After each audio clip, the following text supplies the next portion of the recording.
Bienvenue à notre grand forum européen. C'est un événement majeur sur Equipoto 2025 et bienvenue à vous tous, chers publics, chers exposants, chers visiteurs.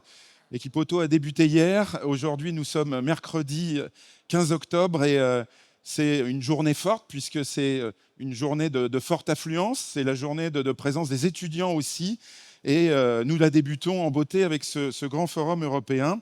Je vais laisser Philippe Baudin, tout d'abord, président d'Equipoto, vous accueillir comme il se doit. Philippe, si tu veux te positionner au micro col de cygne. Merci. Est-ce que vous m'entendez? Oui, magnifique, ça fonctionne bien. Tout d'abord, je voudrais vous remercier d'être présent encore une fois pour cette édition des 50 ans. Vous souhaitez la bienvenue. Et puis, Emmanuel l'a dit, c'est la deuxième journée. Hier, on a lancé Equipoto, je pense, sur de bonnes perspectives. J'espère que vous allez prendre autant de plaisir que nous dans cette édition. Et puis, je pense que le sujet qui va t'occuper aujourd'hui, Emmanuel, et qui va vous occuper tous les deux, va être forcément riche de discussions, riche de retours d'informations. Ça va être crucial. En tous les cas, je voulais vous remercier encore une fois et vraiment du fond du cœur d'être présent et de nourrir en tous les cas ce salon. Voilà. Merci Philippe, merci beaucoup. Effectivement, le sujet de notre grand forum, la distribution et l'après-vente face à leur avenir. Vous bénéficiez for people speaking English or other languages, you can scan this QR code with your smartphone and have the simultaneous translation.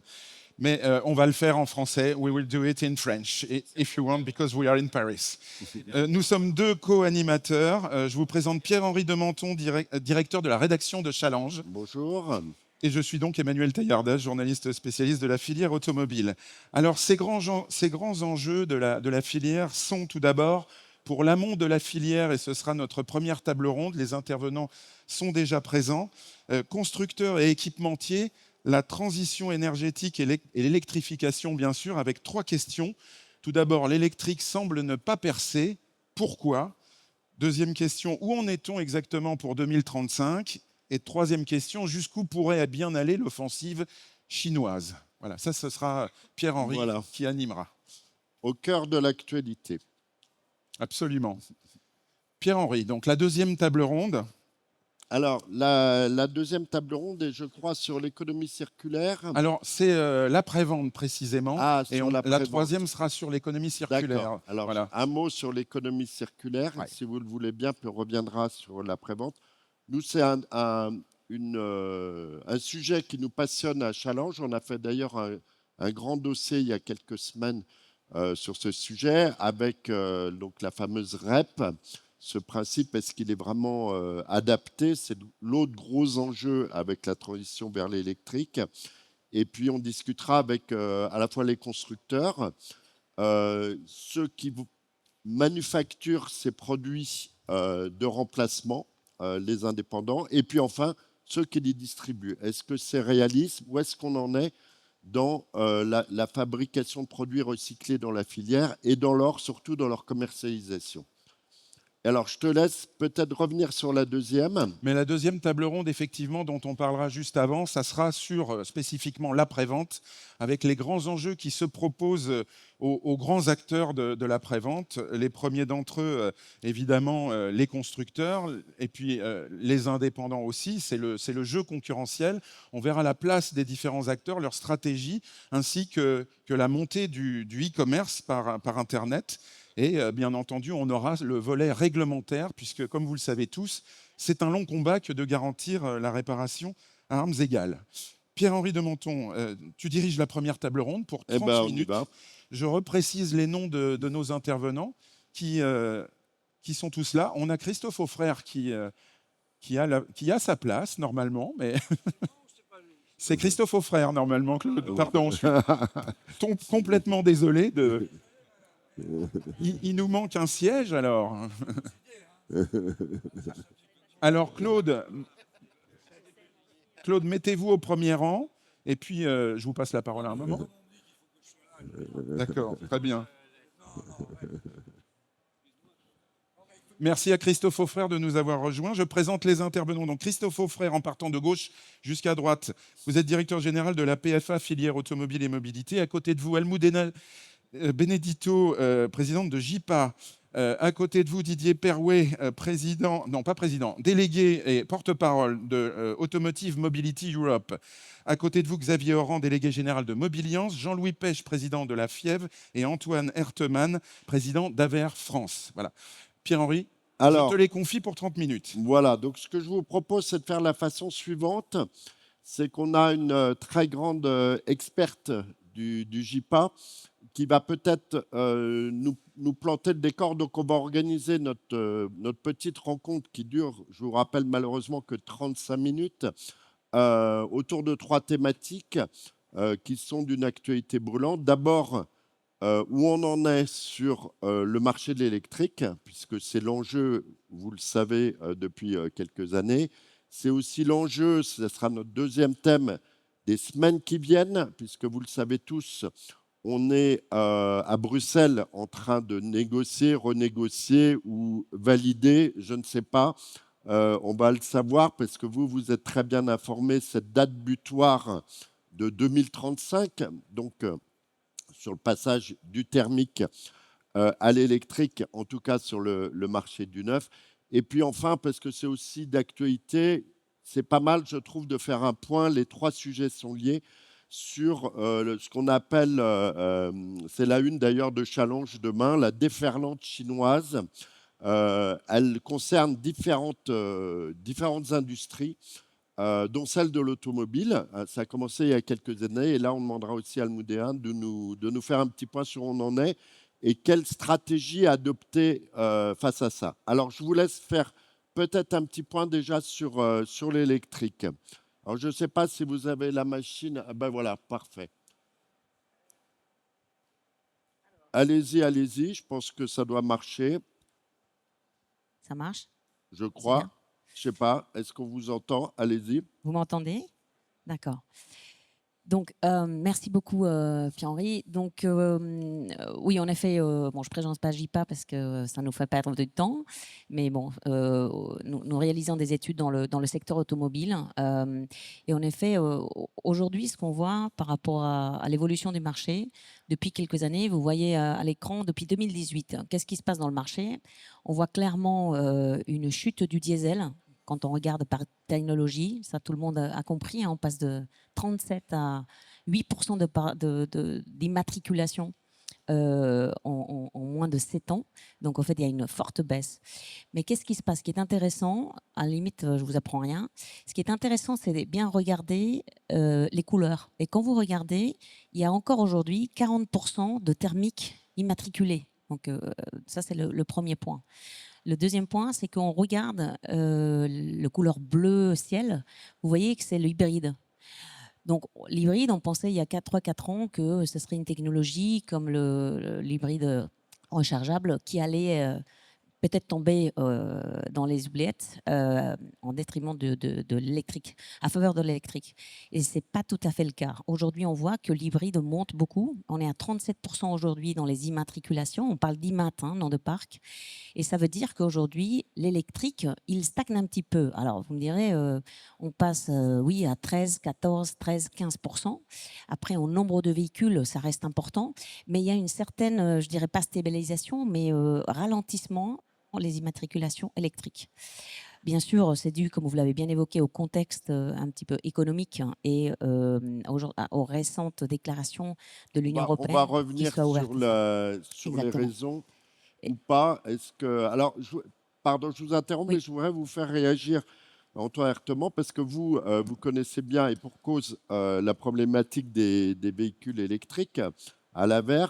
Est-ce que ces chiffres sont une réelle déception pour vous qui promouvez cette énergie électrique dans nos véhicules? Les chiffres ne sont pas une déception, ils sont la traduction qu'on a atteint un palier et qu'il faut qu'on passe maintenant à une dynamique différente. je vais prendre que les véhicules à batterie en France. On est stable entre l'année dernière et cette année, entre 17 et 18%, 20% certes le dernier mois, mais restons là-dessus. Derrière ça, il y a deux grandes différences. Jusqu'à l'année dernière, les entreprises étaient pour moitié moins de ce qu'elles représentent normalement dans les immatriculations de véhicules électriques. C'est-à-dire que les entreprises en automobile pèsent normalement 24% du marché, là, elles pesaient que 12%. Deuxième point, et c'est très, très paradoxal, la pénétration de l'électrique en France était beaucoup plus faible sur le segment clé qui est B et BSUV. C'est juste un segment qui fait 50% du marché. Donc. Et on était à 8% de pénétration contre les 18%. C'est ballot quand même d'être plus faible là où le marché est le plus fort. Et bien tout ça, ça change. 2025, et c'est là mon point, où la dynamique est là, il faut par contre la rendre encore plus forte. Les entreprises maintenant ont doublé et elles sont même à 30% de part de marché sur l'électrique. Et les particuliers, l'enjeu c'est la démocratisation. L'offre a déjà commencé sur les véhicules B. Je ne vais pas faire la part des nouveaux modèles qui sont apparus, mais il y a bien cette dynamique qui change. Donc, pour répondre à la question, oui, il y a une stabilité, mais derrière cette stabilité, il y a deux grandes évolutions qu'il faut maintenant accompagner.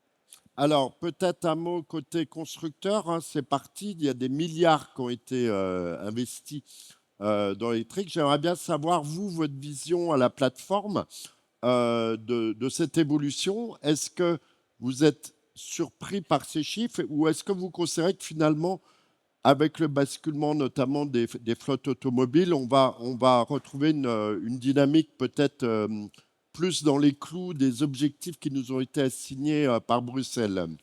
Alors effectivement, je pense qu'il y a une nouvelle dynamique, comme vous l'avez dit, les flottes, les petits véhicules qui sortent en France. Alors mettez bien le micro. Oui. Voilà. Donc il y a une dynamique, mais ce n'est pas suffisant, on pense. Hein. Le véhicule électrique reste toujours plus cher, en tout cas à l'achat, voire à l'utilisation quand on ne peut pas se recharger chez soi. Et en même temps, comme on dit, il y a une charge mentale supplémentaire pour utiliser les véhicules électriques parce qu'il faut trouver une borne de recharge, etc. Donc voilà, donc les choses vont dans le bon sens. Par contre, comme vous le savez, on reviendra peut-être tout à l'heure là-dessus, on veut aussi promouvoir des petits véhicules moins chers, de l'ordre de 15 000 € justement pour inonder un peu le marché où il y a effectivement une demande très importante. Je voulais vous poser la question là-dessus. Il y a deux stratégies en schématisant. Il y a attaqué par le haut de gamme, c'est ce qu'avait fait un célèbre américain, Tesla, mais qui est en train de descendre un petit peu. Et puis il y a la stratégie, on va dire française, qui était de commencer, de Renault en particulier, qui était commencée plutôt par l'entrée de gamme. Où est-ce qu'on en est là-dessus et comment sont positionnés nos constructeurs? Alors effectivement, aujourd'hui, on a des offres partout. Hein. Si vous prenez tous les véhicules qu'on trouve chez Stellantis ou chez Renault, par exemple, pour les constructeurs français, on a une offre électrique partout, sur tous les segments. Alors bien sûr, les segments haut de gamme, c'est plus les Allemands.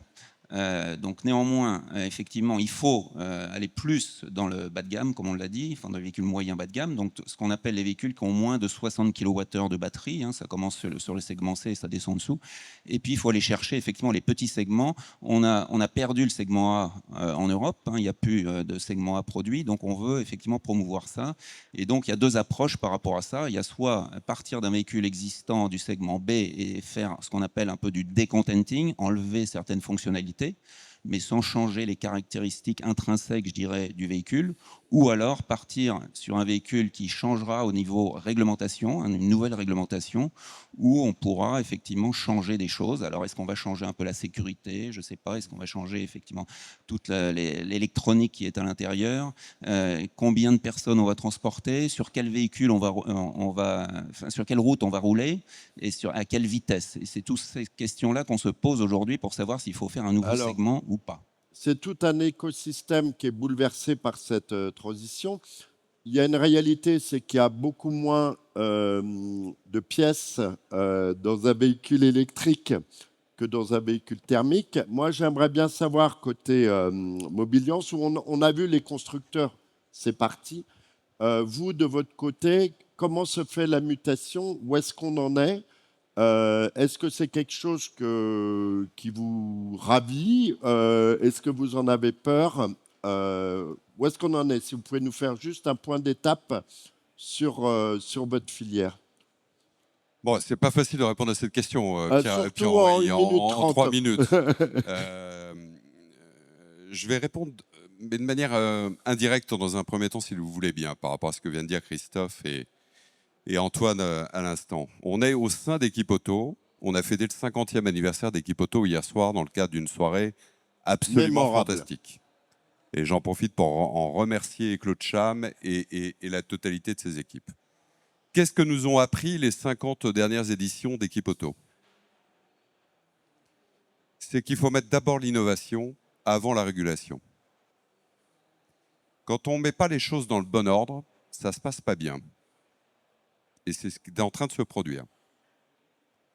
On court, industriels, distributeurs, réparateurs, après une régulation dont la conception nous a échappé. On a oublié, en faisant cette réglementation, un point essentiel. C'est la personne qui commande toute la chaîne de valeur, c'est le client. Et on est surpris aujourd'hui, ou on feint d'être surpris, que le marché n'est pas au rendez-vous des trajectoires qui ont été définies sur la base d'objectifs qui sont aujourd'hui irréalistes.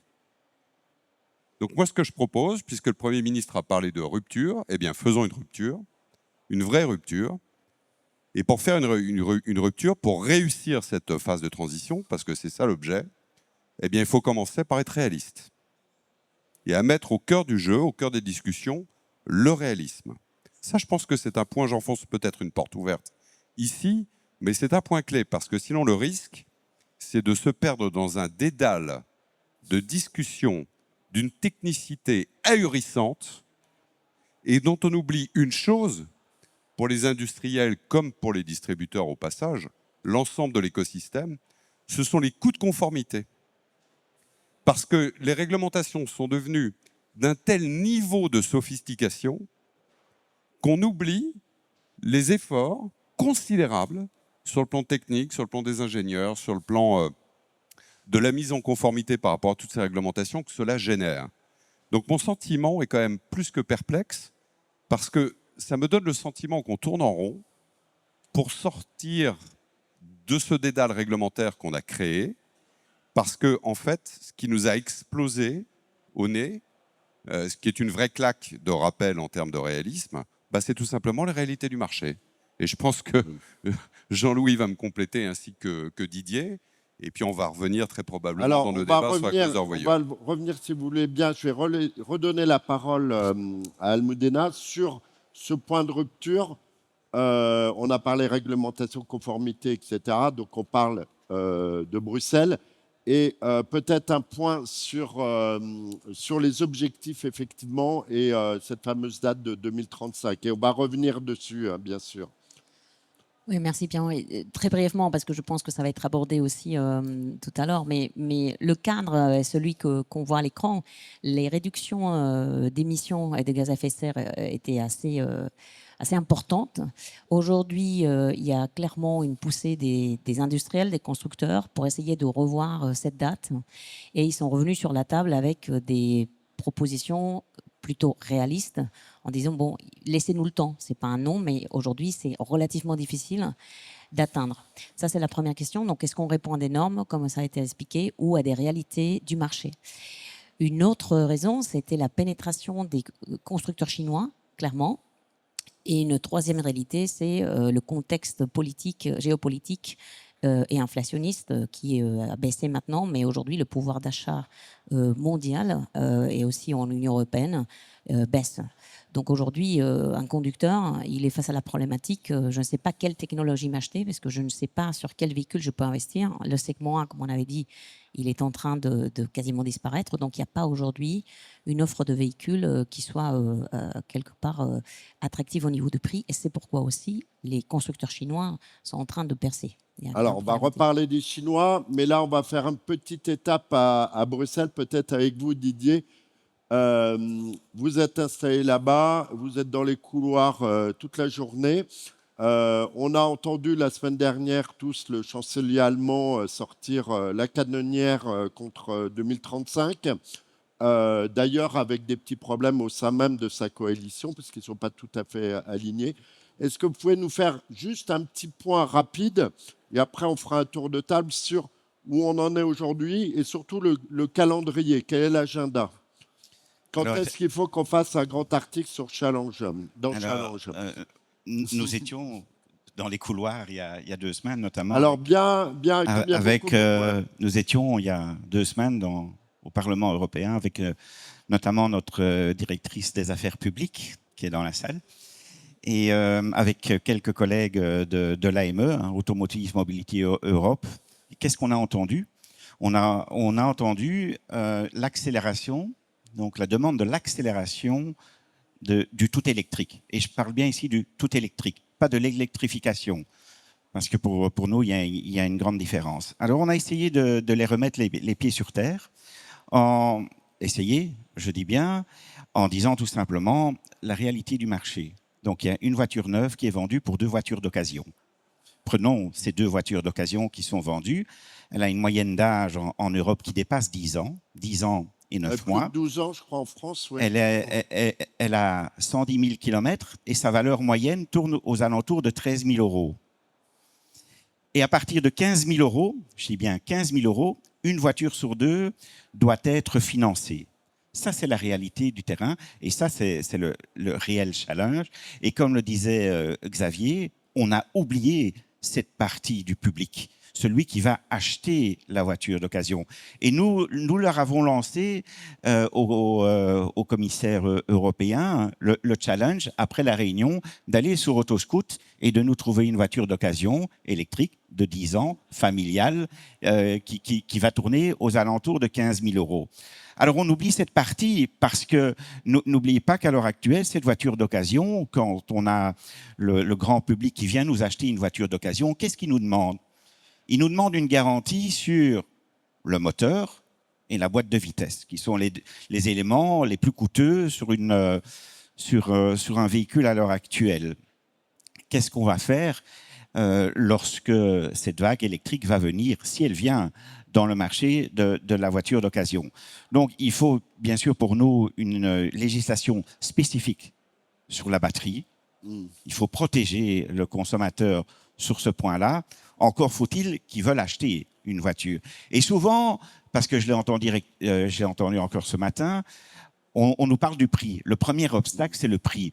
Mais le premier obstacle n'est pas le prix. On dit que c'est le prix. Le premier obstacle, c'est la confiance dans la technologie. Je vais vous interrompre parce qu'on est pris par le... Mais ce que j'ai retenu, c'est qu'effectivement, le marché du véhicule d'occasion est souvent le grand oublié quand on parle toujours c'est la fin du thermique en 2035. Non, en fait, ce n'est pas du tout la fin du thermique. Mais je voudrais qu'on revienne peut-être en direct de Bruxelles. Jean-Louis Piège, vous êtes, je pense, assez au courant aussi, côté équipementier. Où est-ce qu'on en est dans les négociations en cours? Et puis, on aura peut-être un point aussi de nos 2 autres amis. Est-ce que vous pensez où est-ce qu'on va aller? Est-ce qu'on tout va être abandonné? Est-ce qu'il y a des aménagements possibles? J'aimerais bien avoir une boule de cristal, d'ailleurs de tout temps d'ailleurs, y compris dans mes entreprises. Donc, mais je n'en ai pas. Il y a un exposant qui vend ça peut-être. Non, j'en ai pas. Qu'est-ce qui va se passer? Je ne sais pas. Ce qui est clair, c'est qu'on a un objectif 2035. Ce qui est clair, c'est que les Allemands ont changé de position parce qu'effectivement, ils voient bien que leur industrie automobile, dans leur ensemble, est en grand danger face à des Chinois. Ce qui est clair, c'est que la communauté européenne n'est pas capable, à ce jour, de se protéger. Elle parle beaucoup, mais plus le temps passe, plus nous perdons des entreprises, des emplois dans ce secteur. Donc, je ne sais pas ce qui va se passer. J'espère que la communauté européenne, dans son ensemble, va être capable de revenir les pieds sur terre, de laisser tomber, comme l'a dit Xavier, un dogmatisme qui nous amène au mur, qui nous amène tous au mur. Et voilà. Donc, mais malheureusement, on voit bien que le monde politique dans son ensemble a perdu le contact avec le terrain. 1,5 million de voitures en France, 40 millions de voitures en circulation. Donc si on veut avoir une politique de décarbonation, il faut tenir compte des réalités. On parlait du marché d'entreprise. Pourquoi le marché d'entreprise aujourd'hui évolue vers l'électrique? Il évolue doucement vers l'électrique pour des raisons fiscales. Tous les 4 matins, on joue avec la fiscalité. 50% du marché, je parle sous le contrôle de Xavier, était dû à des achats d'entreprise. 50%. On a changé la fiscalité des voitures de fonction. Aujourd'hui, si vous voulez une voiture de fonction, si vous ne prenez pas une voiture électrique, vous êtes mort. Donc forcément, il va passer deux choses. Disparition des voitures de fonction et un peu de voitures de fonction électriques. Nous sommes dans des politiques absurdes. Bon, le message est bien passé. Je pense que votre voisin n'est pas tout à fait aligné sur ces positions-là. J'aimerais bien avoir, vous, votre boule de cristal et votre position dans le cadre de négociations ou pas de 2035. Comme mon voisin, pas plus de boules de cristal, et en plus j'ai des lunettes. Alors c'est... en fait, par rapport au cadre, on prend 2035 comme un cadre, et au sein de l'AVER, on regroupe, au-delà de la filière habituelle automobile, l'ensemble des autres intervenants de l'écosystème. Et dans un véhicule électrique, c'est indissociable. Les énergéticiens, les collectivités, puisque la voiture électrique dialogue en permanence avec son environnement. Donc on interprète 2035 comme étant pour nous la base sur laquelle on doit construire les mesures d'accompagnement, qu'elles soient sociales, qu'elles soient industrielles, qu'elles soient économiques.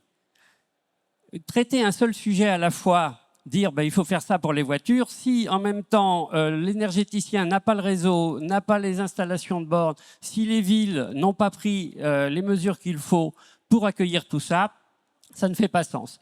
Donc l'avantage d'un cadre, c'est qu'il emmène tout le monde avec les mêmes dates et la même direction.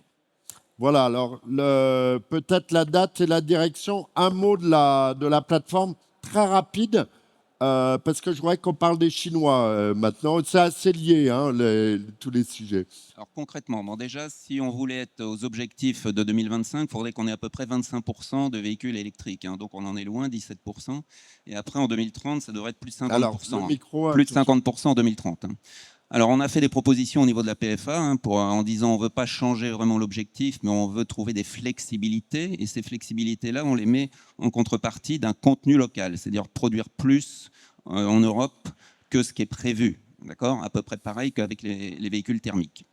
Donc, qu'est-ce qu'on demande ? On demande d'abord arrêter l'hémorragie sur les VUL, les véhicules utilitaires légers, parce qu'aujourd'hui, ils sont en danger de mort. Hein. Vous avez entendu un Parato qui avait dit on va fermer une usine ou 2 usines, etc. Donc là, on demande effectivement de changer l'objectif de 2030. Hein, au lieu d'avoir moins 50%, d'avoir moins 30%. On demande de valoriser les véhicules électriques utilitaires. Donc, on demande tout un tas de choses aussi. Et en même temps, quand je dis valoriser, ça veut dire qu'ils comptent plus que 1 dans le calcul. Sur les véhicules particuliers, on veut promouvoir les petits véhicules, comme on l'a dit. Donc, on veut aussi qu'un véhicule, un petit véhicule, 60 kWh de batterie ou moins, représente plus de 1. On propose 1,5 par exemple. En même temps, on demande aussi de valoriser les biocarburants. Parce que quand vous utilisez des biocarburants, vous émettez moins de CO2 globalement. Et puis on a une partie aussi sur les PHEV. Alors là, c'est pour aussi se rabouter avec la communauté allemande, je dirais, hein, en disant les PHEV, on veut pouvoir les compter potentiellement vers zéro émission, mais on veut les pousser à être utilisés en électrique. C'est-à-dire on augmente la partie électrique, la capacité de roulage en électrique. On pousse éventuellement à utiliser des e-fuels, etc., pour qu'ils soient vraiment à la fin proches de zéro CO2. Donc voilà des mesures concrètes qu'on a demandées à la Commission. Okay, c'est-à-dire que les objectifs ne sont plus tellement en termes électriques, mais plutôt l'objectif final, c'est quand même la réduction CO2, c'est ouvrir l'assiette un peu. Et puis, comme le disait Xavier aussi, et Jean-Louis, il y a le parc existant aussi. Alors, on a, pardon, hein, je vous interromps, je suis désolé, on a abordé, on l'a vu, comment dirais-je, c'est un peu présent partout quand même, c'est l'ombre chinoise, on va appeler ça comme ça. Peut-être vous nous faites un petit point sur le marché chinois et on rebondit ensuite avec vous, Xavier. Oui, très rapidement, en effet, je pense que les différents logos n'étonnent personne. J'étais plusieurs fois en Chine récemment et il y a déjà 6-7 ans que peut-être ce poids des acteurs chinois a commencé. Il y avait le salon IA début septembre en Allemagne et c'était assez impressionnant de voir toutes ces marques et les véhicules qu'ils proposent. Donc la pénétration, elle est claire en Europe depuis depuis quelques années. Ça, ce sont 2 chiffres en 2024, mais 25, ça suit, ça s'accélère. Vous voyez qu'on est passé en moins de 4 ans de 0,3% de part de marché à 4,7. Si vous regardez les chiffres des 9 premiers mois 2025, ça s'accélère grandement. C'est-à-dire qu'on est aujourd'hui à environ, dans des pays comme le UK, 7,5% de part de marché d'immatriculation de marques chinoises. Il faut savoir que toutes ces marques chinoises ne sont pas électriques. Une grande Oui. majorité, oui, mais pas qu'électrique. Donc aussi, les constructeurs chinois ont compris que pour aller attaquer le marché européen, il faut qu'ils proposent. Et ce qui est intéressant, c'est cette accélération, parce qu'ils ont compris qu'aujourd'hui, le public qu'ils peuvent capter recherche ce côté digital de la voiture et ils vont chercher ces jeunes acquéreurs. Aujourd'hui, 60% des Chinois achètent leur premier véhicule, le véhicule neuf, à 22 ans. En Europe, c'est du véhicule d'occasion principalement. Donc, en effet, on revient sur les aspects prix, etc., que vous avez évoqués, hein, Monsieur Offrère. Et c'est vrai qu'aujourd'hui, cette offre chinoise, pourquoi elle plaît? Bon, parce que c'est des véhicules qui, en effet, sont assez premium et qu'aujourd'hui, il y a un frein, c'est le réseau. Donc, aujourd'hui, ils cherchent de l'appui dans la partie après-vente pour ça. Alors, juste une question annexe. Là, on est en 2025. En 2035, c'est quoi la part de marché, vous qui faites des Très bonne forecasts, question. comme on dit en bon français? On pense que... Faites-nous peur un peu. Bon, on a fait des estimations, ça pourrait atteindre en effet entre 10 et 20% en fonction des pays. Il y a des pays qu'on voit beaucoup plus perméables à ces véhicules. Par exemple, l'Espagne, ça s'est accéléré. Le UK, c'est des pays assez sensibles au prix. Et donc, ces véhicules rentrent comme ça. Ils ont commencé avec le premium. Et donc, oui, on pense qu'entre 10 et 20%. Ce qui est vrai, c'est que là, on voit certaines marques. Mais aujourd'hui, est-ce que vous savez combien de marques 200, plus de 200, non? Oui, réellement, il y a 90 qui tiennent la route, mais il y en a qui disparaissent aussi au bout de 3 ans. Et les marques ne sont pas les mêmes à Pékin qu'à Shanghai. Mais c'est vrai qu'aujourd'hui, ce qui attire de ces voitures, c'est clairement le prix. Il y a la question de la maintenance. Et celle-là, elle est très importante. Parce qu'aujourd'hui, un conducteur, il ne va jamais faire plus de 20 km pour aller chercher un réparateur. Donc, si comme en Norvège... Alors, justement, Xavier Orange, je voudrais juste vous relancer là-dessus. Là maintenant, ça c'est l'autre, on parlait d'électrique, l'arrivée des Chinois, c'est quand même l'autre événement très impactant ces dernières années et ça va continuer. Vous, qu'est-ce que ça a changé? Comment est-ce que vous êtes préparé à ça? Je vais y répondre, c'est vraiment pas facile. Je voudrais rebondir sur juste le point précédent parce que je pense que c'est vraiment un point central. Eh bien, il se trouve que j'ai une boule de cristal. Ah, alors. Nous avons une boule de cristal. Pas seulement moi, nous avons tous une boule de cristal. Tout ce qui a été dit sur cette table ronde depuis tout à l'heure était documenté. Tout. Et c'était documenté depuis plus de 10 ans. Que ce soit la concurrence chinoise, le degré de préparation de compétiteurs qui sont hors pair, qui ont planifié cette rupture sur le plan technologique et en faire un instrument de domination sur le plan technologique. Ça va bien au-delà de l'automobile. C'est aussi un instrument de domination d'ordre culturel. Mais ce que je veux pointer, et ce n'est pas simplement refaire le passé, c'est qu'il y a une somme innombrable de rapports parlementaires, administratifs, de consultants, tous d'excellente qualité, de constructeurs, d'équipementiers, de distributeurs, de journalistes, qui ont fait un travail approfondi depuis plus de 10 ans sur ce que nous sommes en train de vivre. Vous avez les mêmes rapports qui font cet effort de projection à 10 ou 15 ans. Les choses sont vues, elles sont analysées. Ma question est simple. Pourquoi on ne se réveille pas urgemment? On ne va pas commenter à tour de rôle, table ronde après table ronde, sur les raisons de notre décrochage. Il est documenté.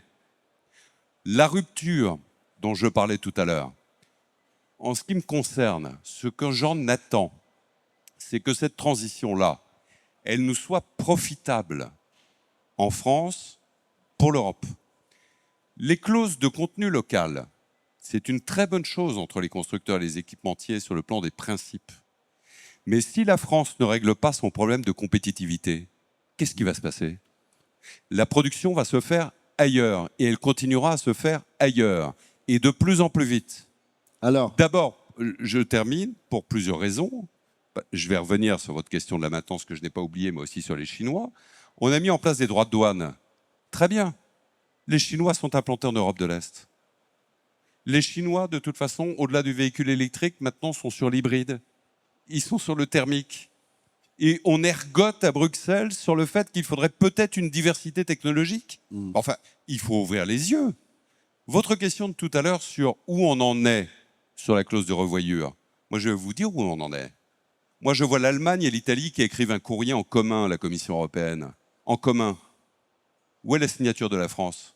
Quelle est la position du gouvernement français sur 2035? Quelle est-elle? Donc je pense qu'il faut prendre conscience qu'il y a une urgence, que cette urgence, elle était documentée, qu'il ne faut pas se cacher derrière son petit doigt en disant « Ah bon, mais on ne savait pas, l'intensité de la concurrence est affolant.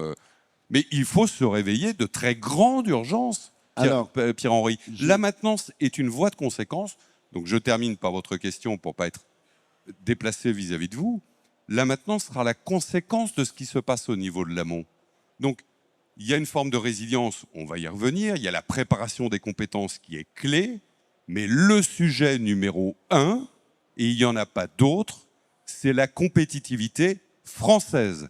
Si nous ne réglons pas nos problèmes de compétitivité en France, eh bien, il n'y aura pas de retour d'une production de masse en France, et il ne faut pas espérer de retour d'une consommation de masse en France, parce qu'on va s'appauvrir, et l'Europe avec nous. Alors, mon point important, s'il faut retenir quelque chose, me semble-t-il, c'est celui-là. La clause de revoyure, on l'a avancée, on ne l'a pas avancée pour que la France soit de nouveau en retard dans les discussions. Alors, mais maintenant qu'on a un gouvernement qui va peut-être durer plus de 10 jours, le message va peut-être passer. Juste très rapidement, parce que malheureusement on est très contraint, vous parliez, pour revenir aux Chinois, des problèmes de compétitivité en Europe et du fait que les Chinois sont en train de s'implanter. Alors moi, ma question, elle est un peu provocatrice, c'est-à-dire qu'un Chinois, dès lors qu'il construit une usine en Hongrie ou peut-être demain, pourquoi pas en France, hein, il y a bien un Japonais, il y a très longtemps, qui a construit, qui je crois est le premier constructeur sur le territoire français. Est-ce que du coup, là, ça pose plus de problème? Peut-être votre point là-dessus, vous faire réagir assez rapidement sur ce point, et puis malheureusement, on va devoir passer à notre deuxième table ronde. Alors, on préférerait que ce soit des constructeurs européens qui prennent la place, mais effectivement, à la fin, ça peut être un moindre mal. Hein. Si on pense aussi, alors il y a les véhicules, il y a les batteries. Aujourd'hui, on n'est pas capable, même si le marché monte, de produire des batteries made in Europe. Enfin, made in Europe, oui, mais pas par des fournisseurs européens. Donc, il y a de toute façon une transition qui va se mener sur certains composants.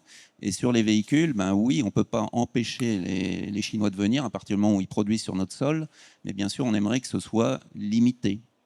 D'accord. Peut-être côté véhicules électriques, vous y croyez au fait que des grandes marques chinoises puissent venir en Europe construire massivement des véhicules électriques, que ce soit des e-cars ou des berlines très haut de gamme Là encore, pas de boule de cristal. Par contre, deux constats.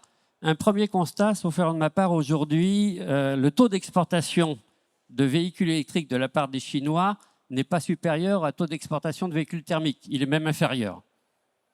En Europe? Partout dans le monde. D'accord. Okay.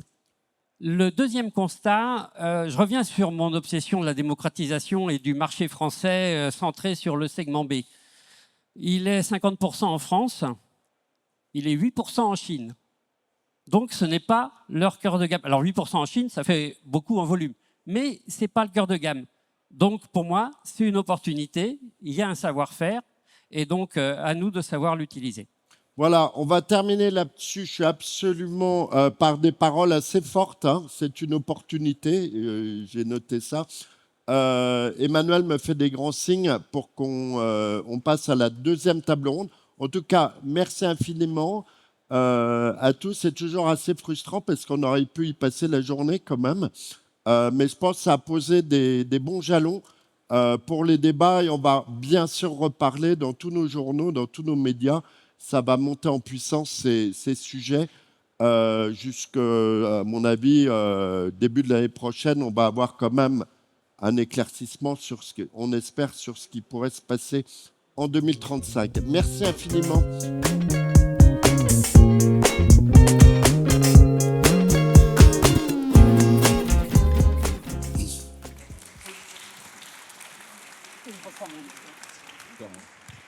Merci à vous, Madame, Messieurs. Almudena, je vous propose de passer au pupitre, simplement rester avec nous. Et je vous propose d'accueillir tout de suite les intervenants de notre seconde table ronde, Sylvia Godzen, FIGIEFA, Sylvie Layek, Senior VP Global Parts and Services, Sales and Marketing, Stellantis, je l'ai bien dit, Stéphane Antiglio, PHE, Robert Bassol, FNA, Francesco Fadi Bruno, eBay et Alain Landec de la FEDA. Veuillez me rejoindre, merci beaucoup.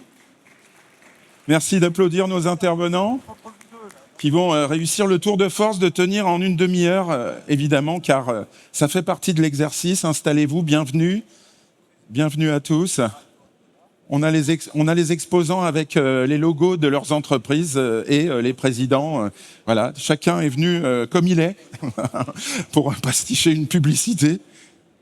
Bien, alors, notre seconde table ronde est dédiée effectivement, puisque vous voyez qu'il fallait parler de cette filière automobile et des grands débats qui l'agitent et qui agitent les industriels et pas seulement, la distribution automobile aussi, par rapport à ce rythme de l'électrification et à ces menaces qui pèsent sur l'industrie automobile européenne.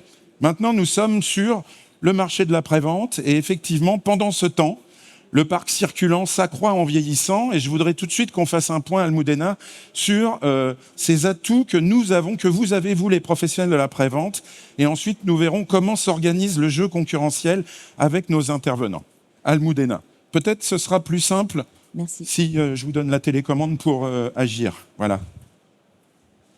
Est-ce que les micros, ça va? Ah, mais c'est magnifique, ces micros. Alors, Ça si va vous voulez vous mettre un peu plus proche et regarder l'écran, comme vous n'avez pas de micro, oui. Alors, vous préférez, je vous donne un micro. Voilà. C'est vrai que c'est pas simple de regarder l'écran en étant complètement excentré. Alors, merci beaucoup, Emmanuel. Donc, en effet, c'est intéressant parce que tout à l'heure, on a vu quelle était la structure du parc avec les différentes technologies. On a vu comment les alternatives étaient un petit peu équilibrées avec les thermiques. Aujourd'hui, la bonne nouvelle, j'ai pas expliqué. E5, c'est 5 pays en Europe. Vous avez la France, l'Espagne, l'Italie, le Royaume-Uni et l'Allemagne. Donc, les 5 plus gros marchés automobiles européens. La bonne nouvelle, c'est que ce parc, il croît. Et vous voyez qu'il y aura 9 millions de véhicules additionnels au total cumulé en 8 ans. Ce qui veut dire que quand même, l'après-vente aura des véhicules à maintenir, ce qui est plutôt bien. Et comme l'évoquait Emmanuel, qu'est-ce qui se passe? Donc, un CAGR d'à peu près 0,8% par an. Qu'est-ce qui se passe dans cet âge? Ça a été évoqué tout à l'heure. L'âge moyen d'un véhicule en France, il est bien de 12,3 ans. La Turquie, c'est 16 ans et le Mexique de 14. Donc, on n'en est pas là. Mais il est clair que ce parc vieillit et vieillit assez vite, comme l'a évoqué Emmanuel. Et en effet, aujourd'hui, ce qui est intéressant, c'est de voir que on a un parc dans le segment le plus âgé, 50%, 89 millions de véhicules, c'est plus de 10 ans. Donc 50% du parc aujourd'hui, dans les 5 plus gros pays en Europe automobile, ça a plus de 10 ans. Ça veut dire 89 millions de véhicules. Et ça, c'est intéressant avec un âge moyen de 11 ans. Alors, on sait bien que ces véhicules roulent un petit peu moins, environ 3-4% de moins, et donc moins de kilomètres annuels, et que la maintenance, on cherche un autre type de maintenance. C'est un sujet qu'on va voir un petit peu plus tard. Donc, c'est quoi la prévision peut-être? C'est intéressant. On a un outil chez JIPA qui s'appelle le SDP 360 qui donne des projections de la valeur du marché et du parc. On verra plus tard. Mais vous voyez qu'en 2025, on a dans ces 5 pays, 47% toujours d'essence. Donc, le parc, non pas les immatriculations, reste quand même majoritairement thermique. Si vous additionnez 47 et 36, voilà. Donc, aujourd'hui, le scénario que vous voyez, moi je dirais, c'est plutôt un scénario non pas neutre, parce que ça va très très vite. Hein. Ces slides, on fait il y a une semaine, donc ça change avec les discussions en Europe. Mais vous voyez qu'en 2035, notre estimation est que l'électrique va représenter environ 21%. Ça, c'est un scénario plutôt aujourd'hui optimiste, et on pourrait avoir un scénario plutôt à 18% si les négociations en cours un petit peu aboutissent et ça ralentit. Mais ce qui est important, c'est que c'est une tendance qui est là pour durer maintenant. On ne va pas revenir derrière l'électrique, et dans la table ronde précédente, ce qui a été expliqué, c'est qu'il y a peut-être un équilibrage entre les différentes technologies, que ce soit les énergies, surtout les énergies propres, qui sont quelque part des énergies complémentaires. Le PHEV, qui représentait 7% des immatriculations, est en train d'augmenter, ce qu'on n'aurait jamais imaginé il y a 2 ans. Donc tout ça, ça change très très vite. Et qu'est-ce que ça veut dire? Qu'on doit s'adapter aussi relativement vite et anticiper. Voilà. D'autres questions? Sur le marché après-vente, on a des prévisions, effectivement, Almudena a donné rapidement. Donc les marchés après-vente, Emmanuel, là sur ces 5 marchés, je pense que c'est intéressant d'abord de regarder le graphe au-dessus. Qu'est-ce que ça veut dire? C'est une évolution des parts de marché IAM OIS. Ça, c'est intéressant. Donc, ça veut dire après-vente indépendante, après-vente constructeur. Si, après-vente indépendante constructeur. Donc vous avez depuis 2018 la prévente indépendante passe de 75, 76, 76, 75. Donc des parts de marché relativement stables. Qu'est-ce qui explique tout ça? Ça explique la structure du parc. Et vous voyez que dans les différents marchés, c'est un petit peu différent. J'aimerais juste pointer l'Allemagne et le UK, parce que vous voyez que les parts de marché sont en train de baisser dans la prévente. Pas beaucoup, un petit peu. Vous avez 4 points quand même depuis 2018 en Allemagne, et moins 2 est stable en UK. Qu'est-ce qui se passe dans ces marchés? Eh bien, comme par hasard, ce sont des marchés dans lesquels l'électrique a plus pénétré. Donc, qu'est-ce que c'est en train de nous dire? C'est en train de nous dire qu'aujourd'hui, ces marchés-là ont réussi à avoir, les constructeurs réussissent à avoir plus de fidélité pour retenir ces véhicules plus longtemps, donc 3 à 5 ans. Ils proposent des contrats de maintenance, et surtout des contrats de maintenance pour la batterie électrique qui, nous savons, est le frein pour le conducteur pour dire est-ce que moi je suis sûr de ma batterie au bout de 5 ans, alors qu'il y a des garanties de 10 ans sur les batteries. Donc ces marchés-là, ça serait intéressant parce que vous voyez les parts de marché de la prévente indépendante baissent un petit peu. C'est intéressant d'observer ça, et d'autres marchés sont un petit peu plus stables, avec 82% en Italie de parts de marché à prévente, ce qui reste quand même considérable.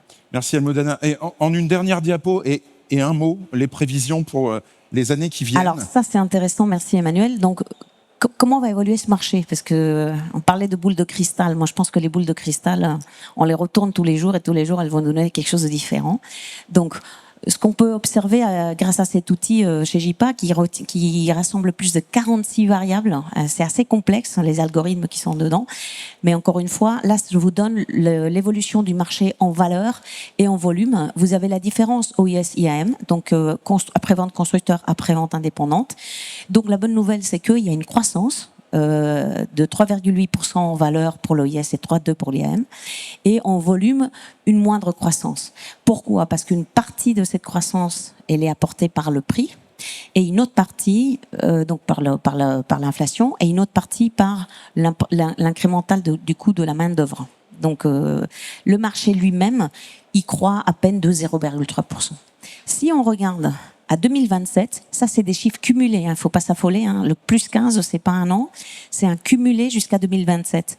Donc vous avez une croissance environ de 2-3% dans le marché. Et pareil, vous allez me dire, ce qui est curieux, c'est regarder le plus 5,3 en volume par rapport à plus 1,2. Qu'est-ce que ça veut dire?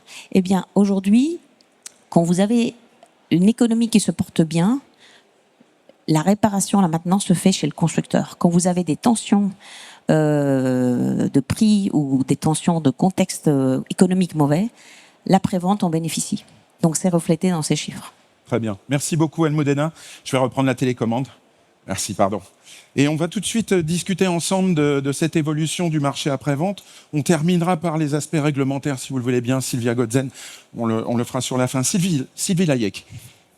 Permettez-moi de simplifier votre fonction. parce qu'en anglais c'est compliqué. Donc vous êtes, On peut le dire en français. pour moi, vice-présidente pièces et services, mais aussi vente et marketing pour Stellantis.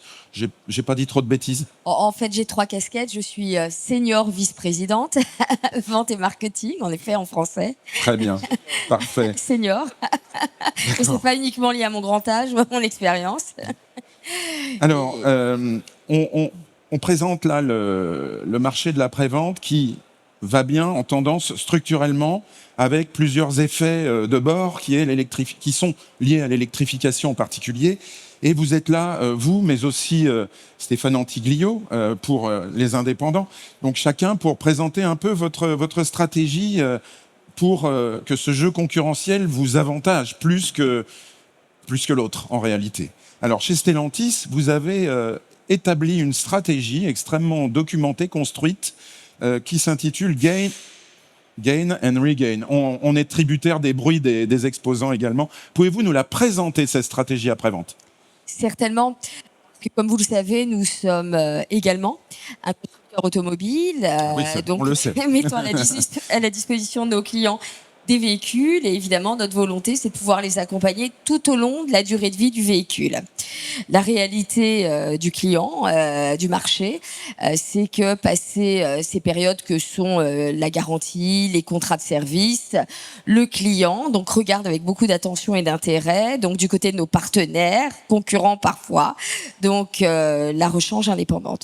Donc le travail que nous opérons dans le cadre de notre stratégie et notre offre produit et services, c'est une offre à destination en fait de nos clients pour les ramener dans l'écosystème Stellantis. Parce qu'ils sont partis, il faut bien le dire. Parce qu'ils sont partis. Ils ont été voir si l'herbe était plus verte ailleurs. Oui, alors, qu'en pensez-vous ? Alors, nous, on travaille parce que depuis plusieurs années, on s'est employé au sein de Stellantis à faire tomber les silos.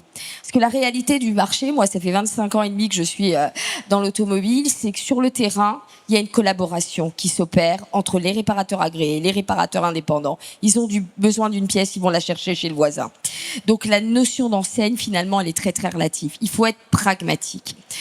Donc dans ce cadre-là, nous assez rapidement, on est allé tendre la main en fait de nos partenaires et nous avons au sein de nos réseaux de distribution, si on prend le cadre de la France en particulier, nous sommes distribués via Distrigo, un réseau de distribution dans lequel nous avons des groupements de concessionnaires, des groupements de concessionnaires avec lesquels j'ai eu le privilège de dîner hier soir, et encore une fois merci pour cette fabuleuse soirée, qui ont un pied également côté rechange indépendant, puisque également faisant partie du réseau autodistribution en l'occurrence. Donc on travaille de manière extrêmement pragmatique, l'objectif étant de servir le client. Donc au travers de notre offre produit, qu'on appelle chez nous Good Better Best, pour aller proposer en fait aux clients des solutions compétitive en termes d'offres produits et d'offres services, puisque nous avons développé également un réseau de réparateurs franchisés Euro Repar Care Service. Alors ça paraît effectivement important d'en parler, puisque vous avez des fortes ambitions de développement, de capillarité pour ce réseau. Absolument. Encore une fois, il s'était rappelé lors de la première phase de cette table ronde. Combien de réparateurs chez Euro Repar Care Service aujourd'hui ? Un peu plus de 7400 dans le monde. Ouais. Et en France ? Sur la France, je vérifie. 1500, je reviens vers vous. Un peu plus de 1700, ouais, mais c'est quand même assez colossal. Ouais. Absolument. En termes de nombre de points de vente, on fait partie des réseaux les plus étoffés, avec une volonté, celle de continuer à se développer, puisque on doit être à proximité du client, du consommateur. D'accord. Donc aller chercher encore beaucoup de réparateurs pour les faire entrer. Absolument. Et vendre aussi la marque Euro Repar, dans laquelle vous avez ajouté des pièces de carrosserie d'ailleurs, il n'y a pas longtemps. Alors Alain m'interrogeait hier soir en me disant « Mais Sylvie, qu'est-ce qui t'a pris ?» Bah oui. sur la question, sur le sujet. Alors, l'activité carrosserie est un véritable enjeu.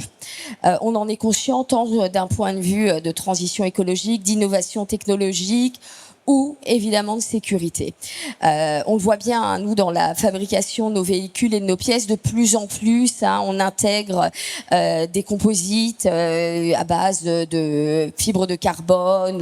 Oui, puis alors vous augmentez les prix. Hein. Là, je ne veux pas dire, mais en après-vente, c'est dans votre cours. Hein. Et je voudrais répondre de manière très précise à votre question. Donc, on est conscient de ces enjeux, donc on y travaille pour répondre à ces 3 gros enjeux que sont en effet rendre nos véhicules plus légers, donc avec avec plus vertueux d'un point de vue environnemental, mais également plus compétitif. Donc, on a lancé un test en mai 2024 en France, en Italie.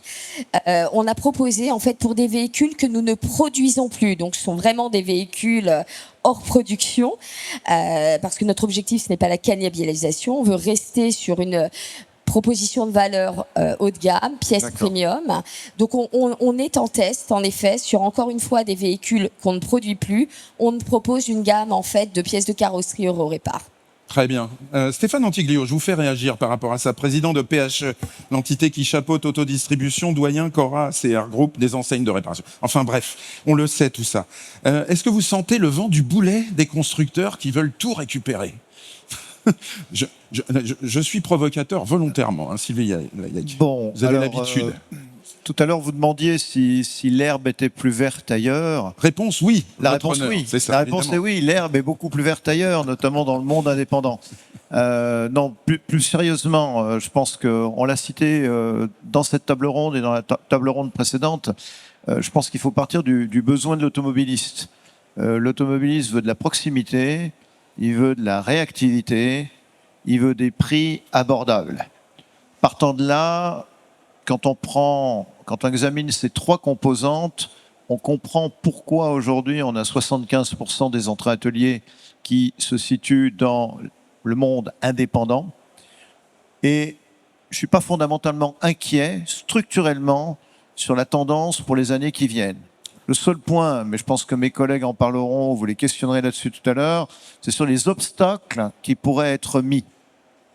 Mais en dehors de ces obstacles, la tendance de fond, elle est là. La mobilité aujourd'hui est une mobilité de toutes les marques. Je pense aussi que la multiplication des marques présentes sur les marchés va de plus en plus dans le sens d'une réparation multimarque indépendante.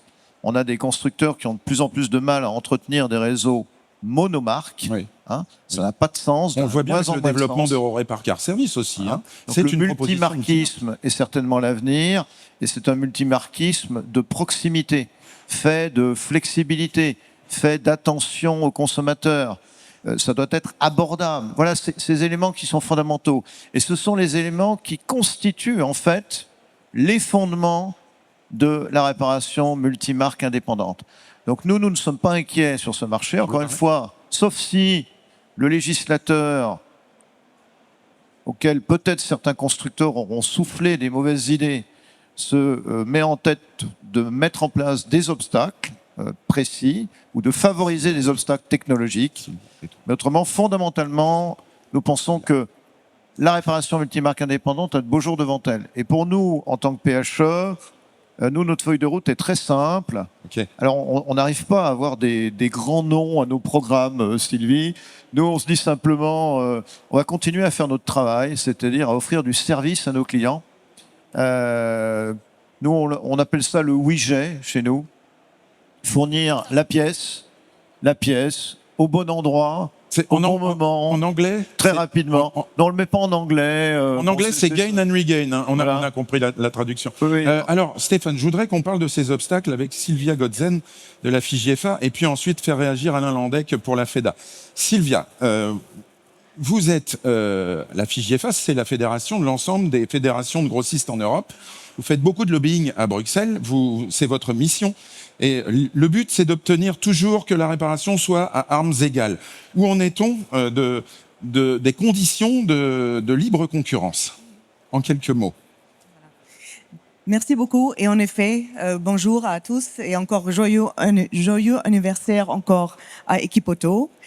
En effet, la FIGFA s'engage pour justement, il y a un cadre législatif pour des règles du jeu, une concurrence équitable. Ça, c'est très important parce que nous voulons effectivement un cadre pour qu'il y ait encore dans plusieurs années une équipe auto avec beaucoup de visiteurs et de fournisseurs. Multimarque. Voilà, donc j'aimerais bien peut-être venir, avant d'aller sur le Data Act, j'aimerais bien venir à les obstacles actuels. Oui. Effectivement, nous entrons, et nous l'avons vu ici, je crois, avec le véhicule électrique, mais nous rentrons dans l'ère du véhicule défini par le logiciel. Le software defined vehicle, voilà.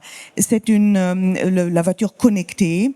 Et effectivement, là, nous avons fait une étude de Bear Hills.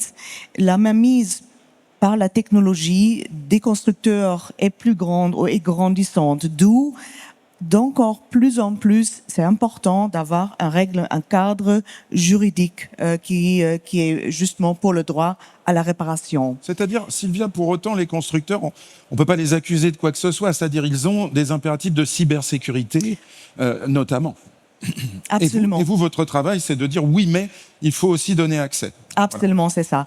C'est en principe, c'est pour éviter qu'il y ait un verrouillage inéquitable de la voiture. On l'a vu avec les Secure Gateways. Et c'était Belron et Autoteile Ungerer qui ont litigué contre Fiat Chrysler. C'est allé jusqu'à la Cour de justice européenne où ils ont obtenu gain de cause. Oui. Voilà, c'est très important à dire. Et aussi, il faut dire aussi, il y a aussi le risque qu'il y a de plus en plus de pièces captives aussi. Voilà, des pièces qui n'existent que chez les constructeurs. Ne pas parce qu'elles n'existent pas chez le fournisseur de premier monde, mais parce que les voitures sont devenues captives. Okay. Ceci dit, je suis avec vous.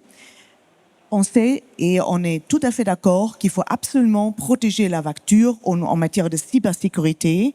Mais nous n'allons pas seulement déplorer la situation, mais nous avons travaillé activement depuis une année et demie avec la filière indépendante, avec les fabricants de premier monde, le CLEPA à Bruxelles et les constructeurs pour trouver justement une réglementation qui équilibre la protection cybersécurité et l'accès.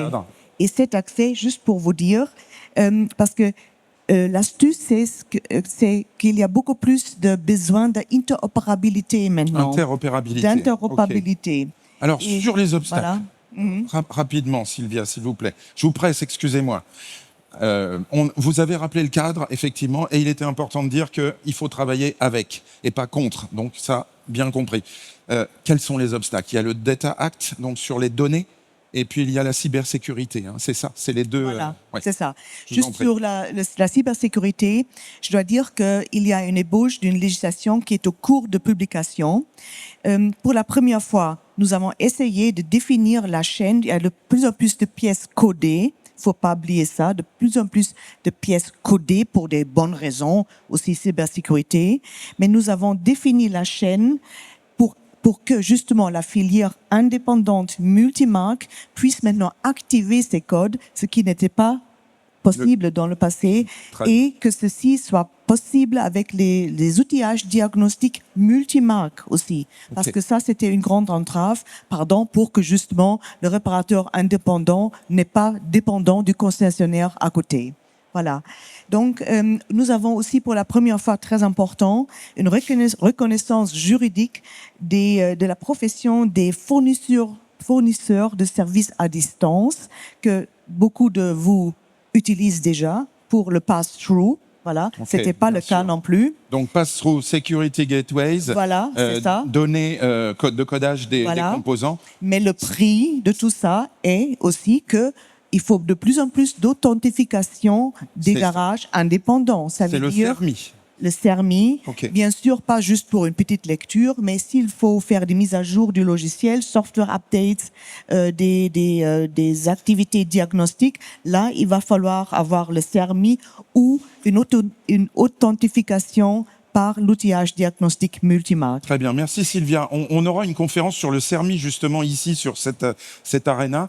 Alain Landec, président de la FEDA, réaction par rapport à ces obstacles et à ce travail colossal qui est fait pour justement garantir que tous les réparateurs indépendants et donc la chaîne de distribution puissent livrer aussi les pièces en toute marque. Alors, d'abord, je voudrais dire un mot sur ce marché de la prévente, parce qu'il y a quelques années, il n'y a pas longtemps, à la fin 2018-2019, on pensait que le marché de la prévente allait disparaître compte tenu du fait que les véhicules électriques, il n'y avait plus de réparation, etc. On s'aperçoit de deux choses. Premièrement, le parc vieillit et on n'a jamais eu autant de possibilités.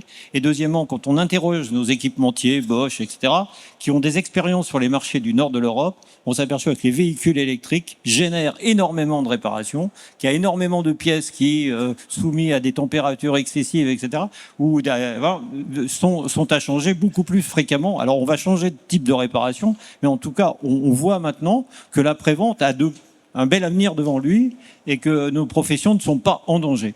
L'autre point, alors ça c'est celui, je vais revenir probablement sur ce qui a déjà été dit, c'est que le point essentiel, on peut parler de tout ce qu'on veut, d'accès aux données, le problème c'est est-ce qu'on veut ou pas un système concurrentiel juste et équilibré?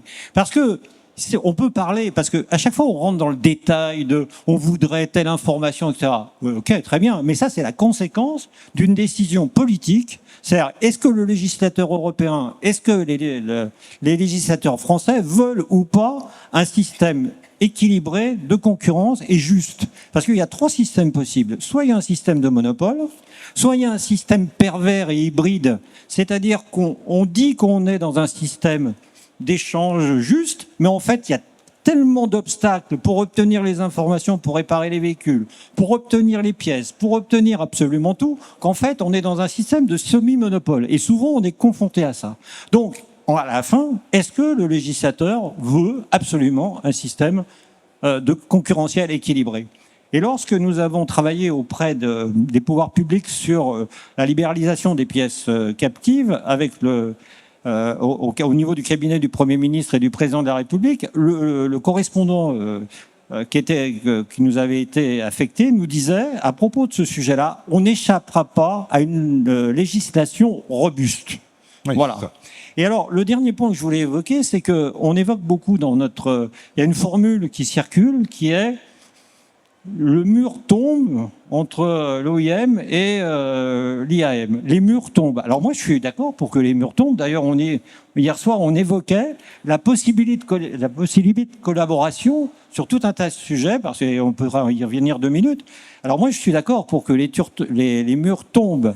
Mais si vous voulez, je ne voudrais pas que les parpaings nous tombent que d'un côté.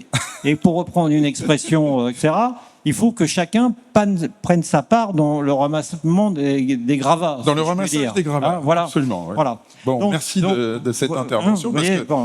Donc ça, c'est un sujet qui est... Parce que, je reviens, parce qu'on en parlait avec Sylvie hier, comme nous recevons dans nos ateliers à la fois des véhicules qui sont dans le cadre de la garantie constructeur préservé, donc on peut avoir des réparations de voitures récentes, on a aussi les voitures qui arrivent après, et compte tenu de la complexité des systèmes électroniques aujourd'hui, on peut avoir, nous, la capacité à remonter des informations sur des véhicules qui dégénèrent ou des systèmes qui dégénèrent, et on peut collaborer d'une façon sérieuse, et on devrait peut-être, comme on est tous dans le même métier, travailler ensemble, mais dans un système qui est équilibré.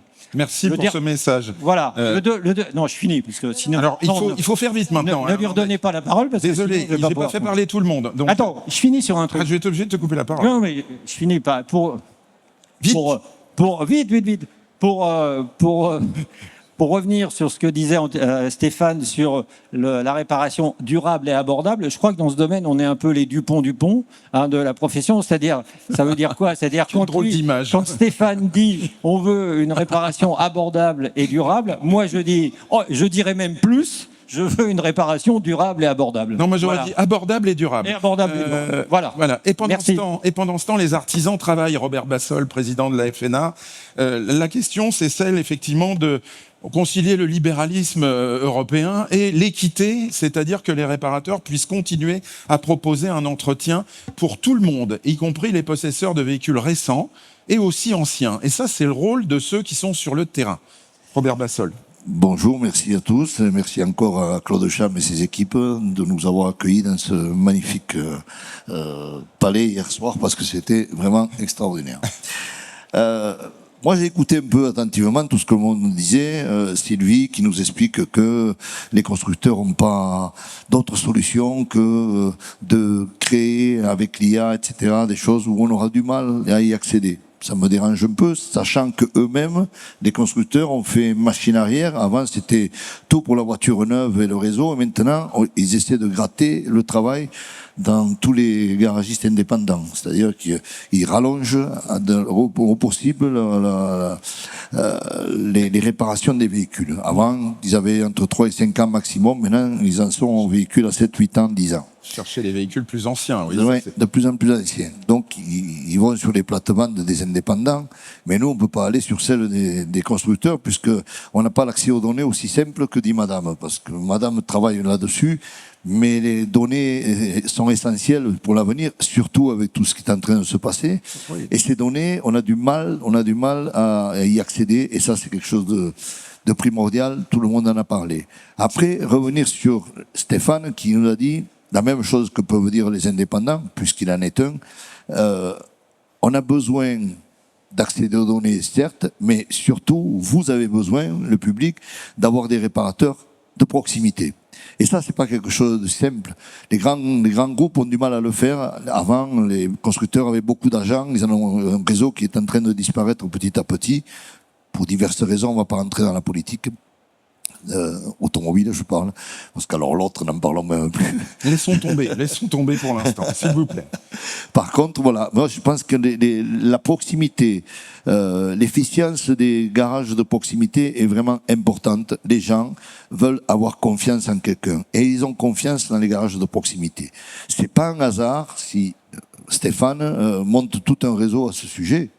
Et ce qui est très bien, hein, mais cette confiance de proximité, c'est ce que veulent les gens. Et on ne peut pas faire autrement que de leur donner, à condition qu'on nous donne les clés pour pouvoir réparer les véhicules. Quand on dit le futur est multimarque, effectivement, c'est votre avis aussi. Ah oui, le futur est absolument multimarque, il n'y a pas de choix. Je voudrais c'est pas une manière d'orienter la table ronde, hein. C'est vraiment par rapport à l'âge du véhicule, c'est une réflexion à avoir effectivement, je crois. Enfin, c'est ce qui ressort de ce que vous dites un peu tous. Je voudrais qu'on termine cette table ronde avec vous, Francesco Fadi Bruno. Excusez-moi, je vous ai pas donné la parole plus tôt, mais vous êtes Head of Motors France et Italie pour eBay. Donc, vous êtes dans le e-commerce. eBay, tout le monde connaît eBay.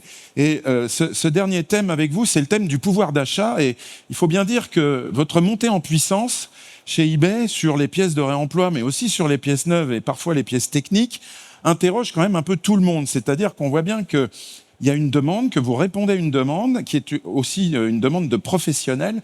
Alors, pourquoi, à votre avis, le e-commerce progresse-t-il à ce point? Bonjour à toutes et à toutes. Merci Emmanuel. Donc, micro très proche du oui, micro. Tout d'abord, oui, effectivement, comme vous le dites bien, la pièce auto, elle est vraiment dans le cœur de l'activité, de la stratégie d'eBay, bien dans le monde et aussi bien en Europe. Donc, c'est vraiment une des catégories phares. Juste un chiffre d'affaires, on a réalisé en 2024 75 milliards d'euros de chiffre transactionnel sur la plateforme niveau mondial. Et la pièce auto, c'est clairement une des catégories phares qui a contribué à ces résultats. Je regarde encore les derniers résultats des derniers trimestres. Les derniers 4 trimestres, on a encore réalisé des croissances. Et la pièce auto représente le driver principal de ces résultats. Donc, c'est vraiment un métier que voilà, on développe depuis 30 ans. eBay, ça existe depuis 30 ans. Et on continue à investir, on continue à y travailler. Maintenant, pourquoi on est arrivé là et voilà, qu'est-ce que ça signifie? Deux choses à considérer. Déjà, je considère le marché.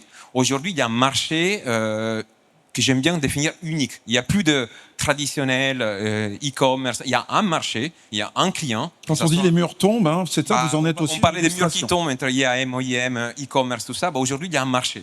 Il y a un client, que ce soit un client final ou un client réparateur, qui cherche une pièce, il a besoin d'une pièce. Et voilà, aujourd'hui, depuis longtemps, on dit les barrières sont tombées. Les barrières sont tombées, effectivement. Sont tombées pas parce qu'eBay veut les faire tomber, mais c'est parce qu'il y a un client final qui recherche les pièces sur les différents canaux. Donc cette barrière est tombée et continue à tomber. Disons que l'e-commerce fait désormais partie complètement de l'écosystème, avec un certain niveau de maturité qui est différent par rapport aux différents marchés. Quand je regarde d'autres marchés en Europe, l'Allemagne, UK, la pénétration de l'online, il est déjà supérieur quasi à 20% sur le marché de l'aftermarket. Donc, sur le marché de la vente de pièces de pièces de l'aftermarket. Ouais. L'online pèse...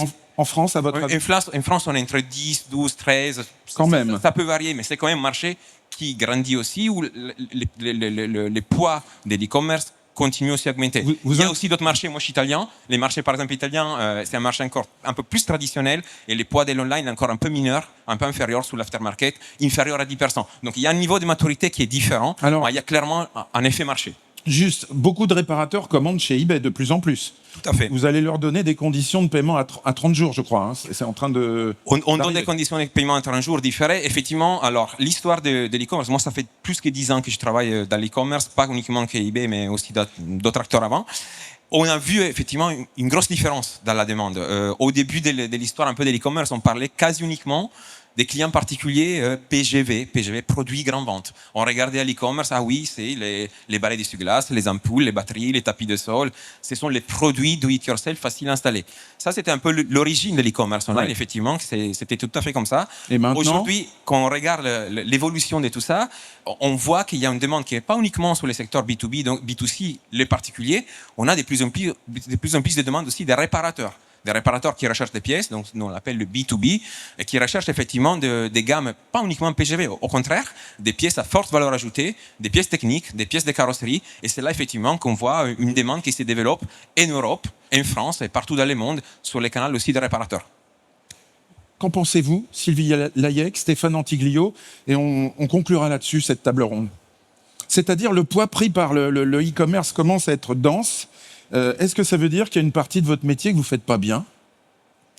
Alors nous, on a fait le choix également d'occuper le canal de l'e-commerce, puisqu'il y a quelques années, nous avons fait l'acquisition de Mister Auto, dont j'ai le privilège d'être la présidente. La présidente. Et donc, c'est un canal qui, je suis d'accord avec vous, qui répond à une attente et à un besoin de certains clients. Donc, pour revenir à ce que disait Stéphane, d'abord, nous tous, on est tous là. On parlait en fait des silos qui tombent, des murs qui tombent, et du bon côté, du côté de l'excellence et de l'exigence. Donc, on écoute le client, on le comprend et on adapte notre offre, quel que soit le canal. Dans le plein respect de nos différents partenaires, que sont les réparateurs agréés, les réparateurs franchisés, les réparateurs indépendants, le canal e-commerce. Donc encore une fois, à la fin, c'est le client qui décide. De quoi a-t-il besoin en termes de produits et de services associés. Les canaux se multiplient, Stéphane Antiglio. Vous gérez aussi Oscaro. Tout à fait. Voilà, donc nous aussi, on reconnaît tout à fait le canal du e-commerce. En fait, on pense que chaque canal a son utilité, sa pertinence. Sur le canal plus traditionnel, qui s'adresse pour nous prioritairement au B2B, aux professionnels, hein, parce que sachant que nous, Oscaro est très centré sur le do-itter, hein, sur la réparation faite par le particulier. C'est comme ça qu'en tous les cas que nous l'avons positionné. La réparation pour le professionnel, nous on pense que un des points importants, le professionnel peut être opportuniste et aller de temps en temps sur Internet, et ils le font, hein, tout à fait. Je rejoins mes collègues. En revanche aussi, nous pensons que pour le professionnel, l'important, c'est d'avoir une livraison rapide, immédiate, de proximité, une facilité de retour et surtout une livraison extrêmement fiable. Alors nous savons par exemple que pour être aussi opérateur du e-commerce, on peut livrer parfois J+1, J+2 ou J+3, parfois J+5. Or, un réparateur, sa performance va dépendre justement de la fiabilité et de la rapidité des livraisons de son distributeur. C'est toute la légitimité de votre métier. Le mot de conclusion va à Alain Landec. Oui, je voulais dire simplement là-dessus, pour fréquenter assidûment quelques garages qui sont autour de chez moi, parce que j'ai toujours considéré que l'avenir de la distribution, c'était la réparation. Et donc les réparateurs m'ont toujours passionné, que ce soit carrossier ou mécanique. Et quand je vais chez les réparateurs, qu'est-ce que je vois ? Je vois d'abord un réparateur qui est totalement accroché à son distributeur pour tout ce qui est équipement de garage, etc., etc. Et pour l'essentiel de la formation sur les produits et sur le montage des produits. Mais évidemment, comme il veut un tout petit peu améliorer ses marges, il va là où, à un moment donné, on lui offre des produits à meilleur marché.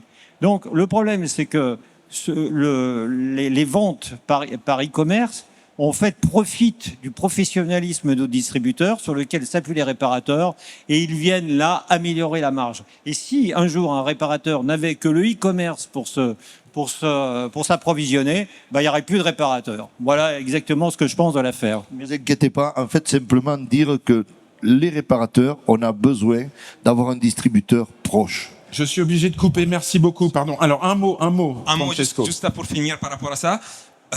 C'est que nous on voit, et on a interrogé beaucoup de réparateurs entre France et Italie. C'était pour moi une grosse fierté de savoir que la raison principale pour laquelle ils achètent chez nous, c'était pas du tout les prix et les marges, c'était la largeur de l'inventaire. Donc il vient la largeur de l'offre, de l'inventaire. En fait, eBay est bien identifié comme un acteur qui propose des pièces qu'on ne peut pas trouver ailleurs. Et ça, c'est quelque chose qui est différent. Donc, on ne rentre pas dans la guerre des prix, dans tout ça. Ce n'est pas notre ADN. En plus, ce n'est pas nous qui fixons les prix. Nous, on est marketplace, donc on met en contact des vendeurs d'acheteurs. Mais on propose des pièces que des fois, on connaît tous au niveau de la logistique, les enjeux des distributeurs des plateformes aujourd'hui. Stocker, c'est un coût. Les véhicules, il y a des véhicules très anciens, récents. Notre objectif, c'est d'avoir l'offre qui répond à des besoins des réparateurs sur des produits qui sont très difficiles à trouver sur le traditionnel. Pas du tout de remplacer l'activité traditionnelle. Moi, je viens du traditionnel. Merci beaucoup. C'est la complémentarité des canaux. On terminera la table ronde là-dessus. Merci, mesdames. Merci, messieurs.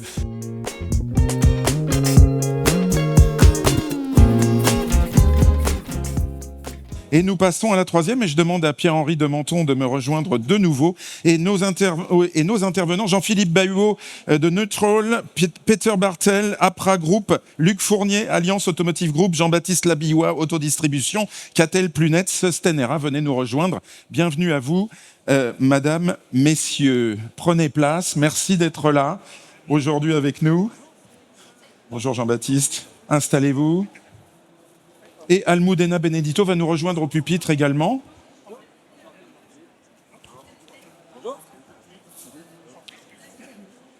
Oh, il n'y a que 2 diapos, je vais maintenir. Installez-vous, s'il vous plaît, reprenez vos places. Le forum n'est pas terminé. Reprenez vos places, s'il vous plaît. Un petit peu d'attention, on a une petite demi-heure à passer ensemble encore pour terminer ce forum. Et je voudrais que l'on zoome maintenant sur l'économie circulaire. Éléments de la RSE, effectivement. Quels sont les grands défis pour l'avenir après avoir traité du jeu concurrentiel en après-vente? Peut-être un mot, Pierre-Henri. Qu'avez-vous pensé de ce qui a été dit lors de cette deuxième table ronde du jeu concurrentiel? On voit bien quand même les appétits des constructeurs et face à la légitimité des indépendants. On voit toute une filière. On a parlé de l'électrique, on a parlé d'Internet, on a parlé des données. On voit que toute la filière est en ce moment bouleversée dans une vraie révolution et l'économie circulaire en est une. À Challenge, on a consacré un dossier récemment au sujet parce que ça concerne l'automobile et tous les secteurs sont impactés. On a beaucoup parlé du textile, par exemple, cet été. Bien sûr. Donc ça va être tout à fait passionnant de revenir sur ces sujets. Avec nos intervenants. 2 mots, Almudena Benedito, sur effectivement l'attente du marché pour l'économie circulaire. Merci Pierre-Emmanuel. Peut-être un micro pour Almudena, pour qu'elle puisse commenter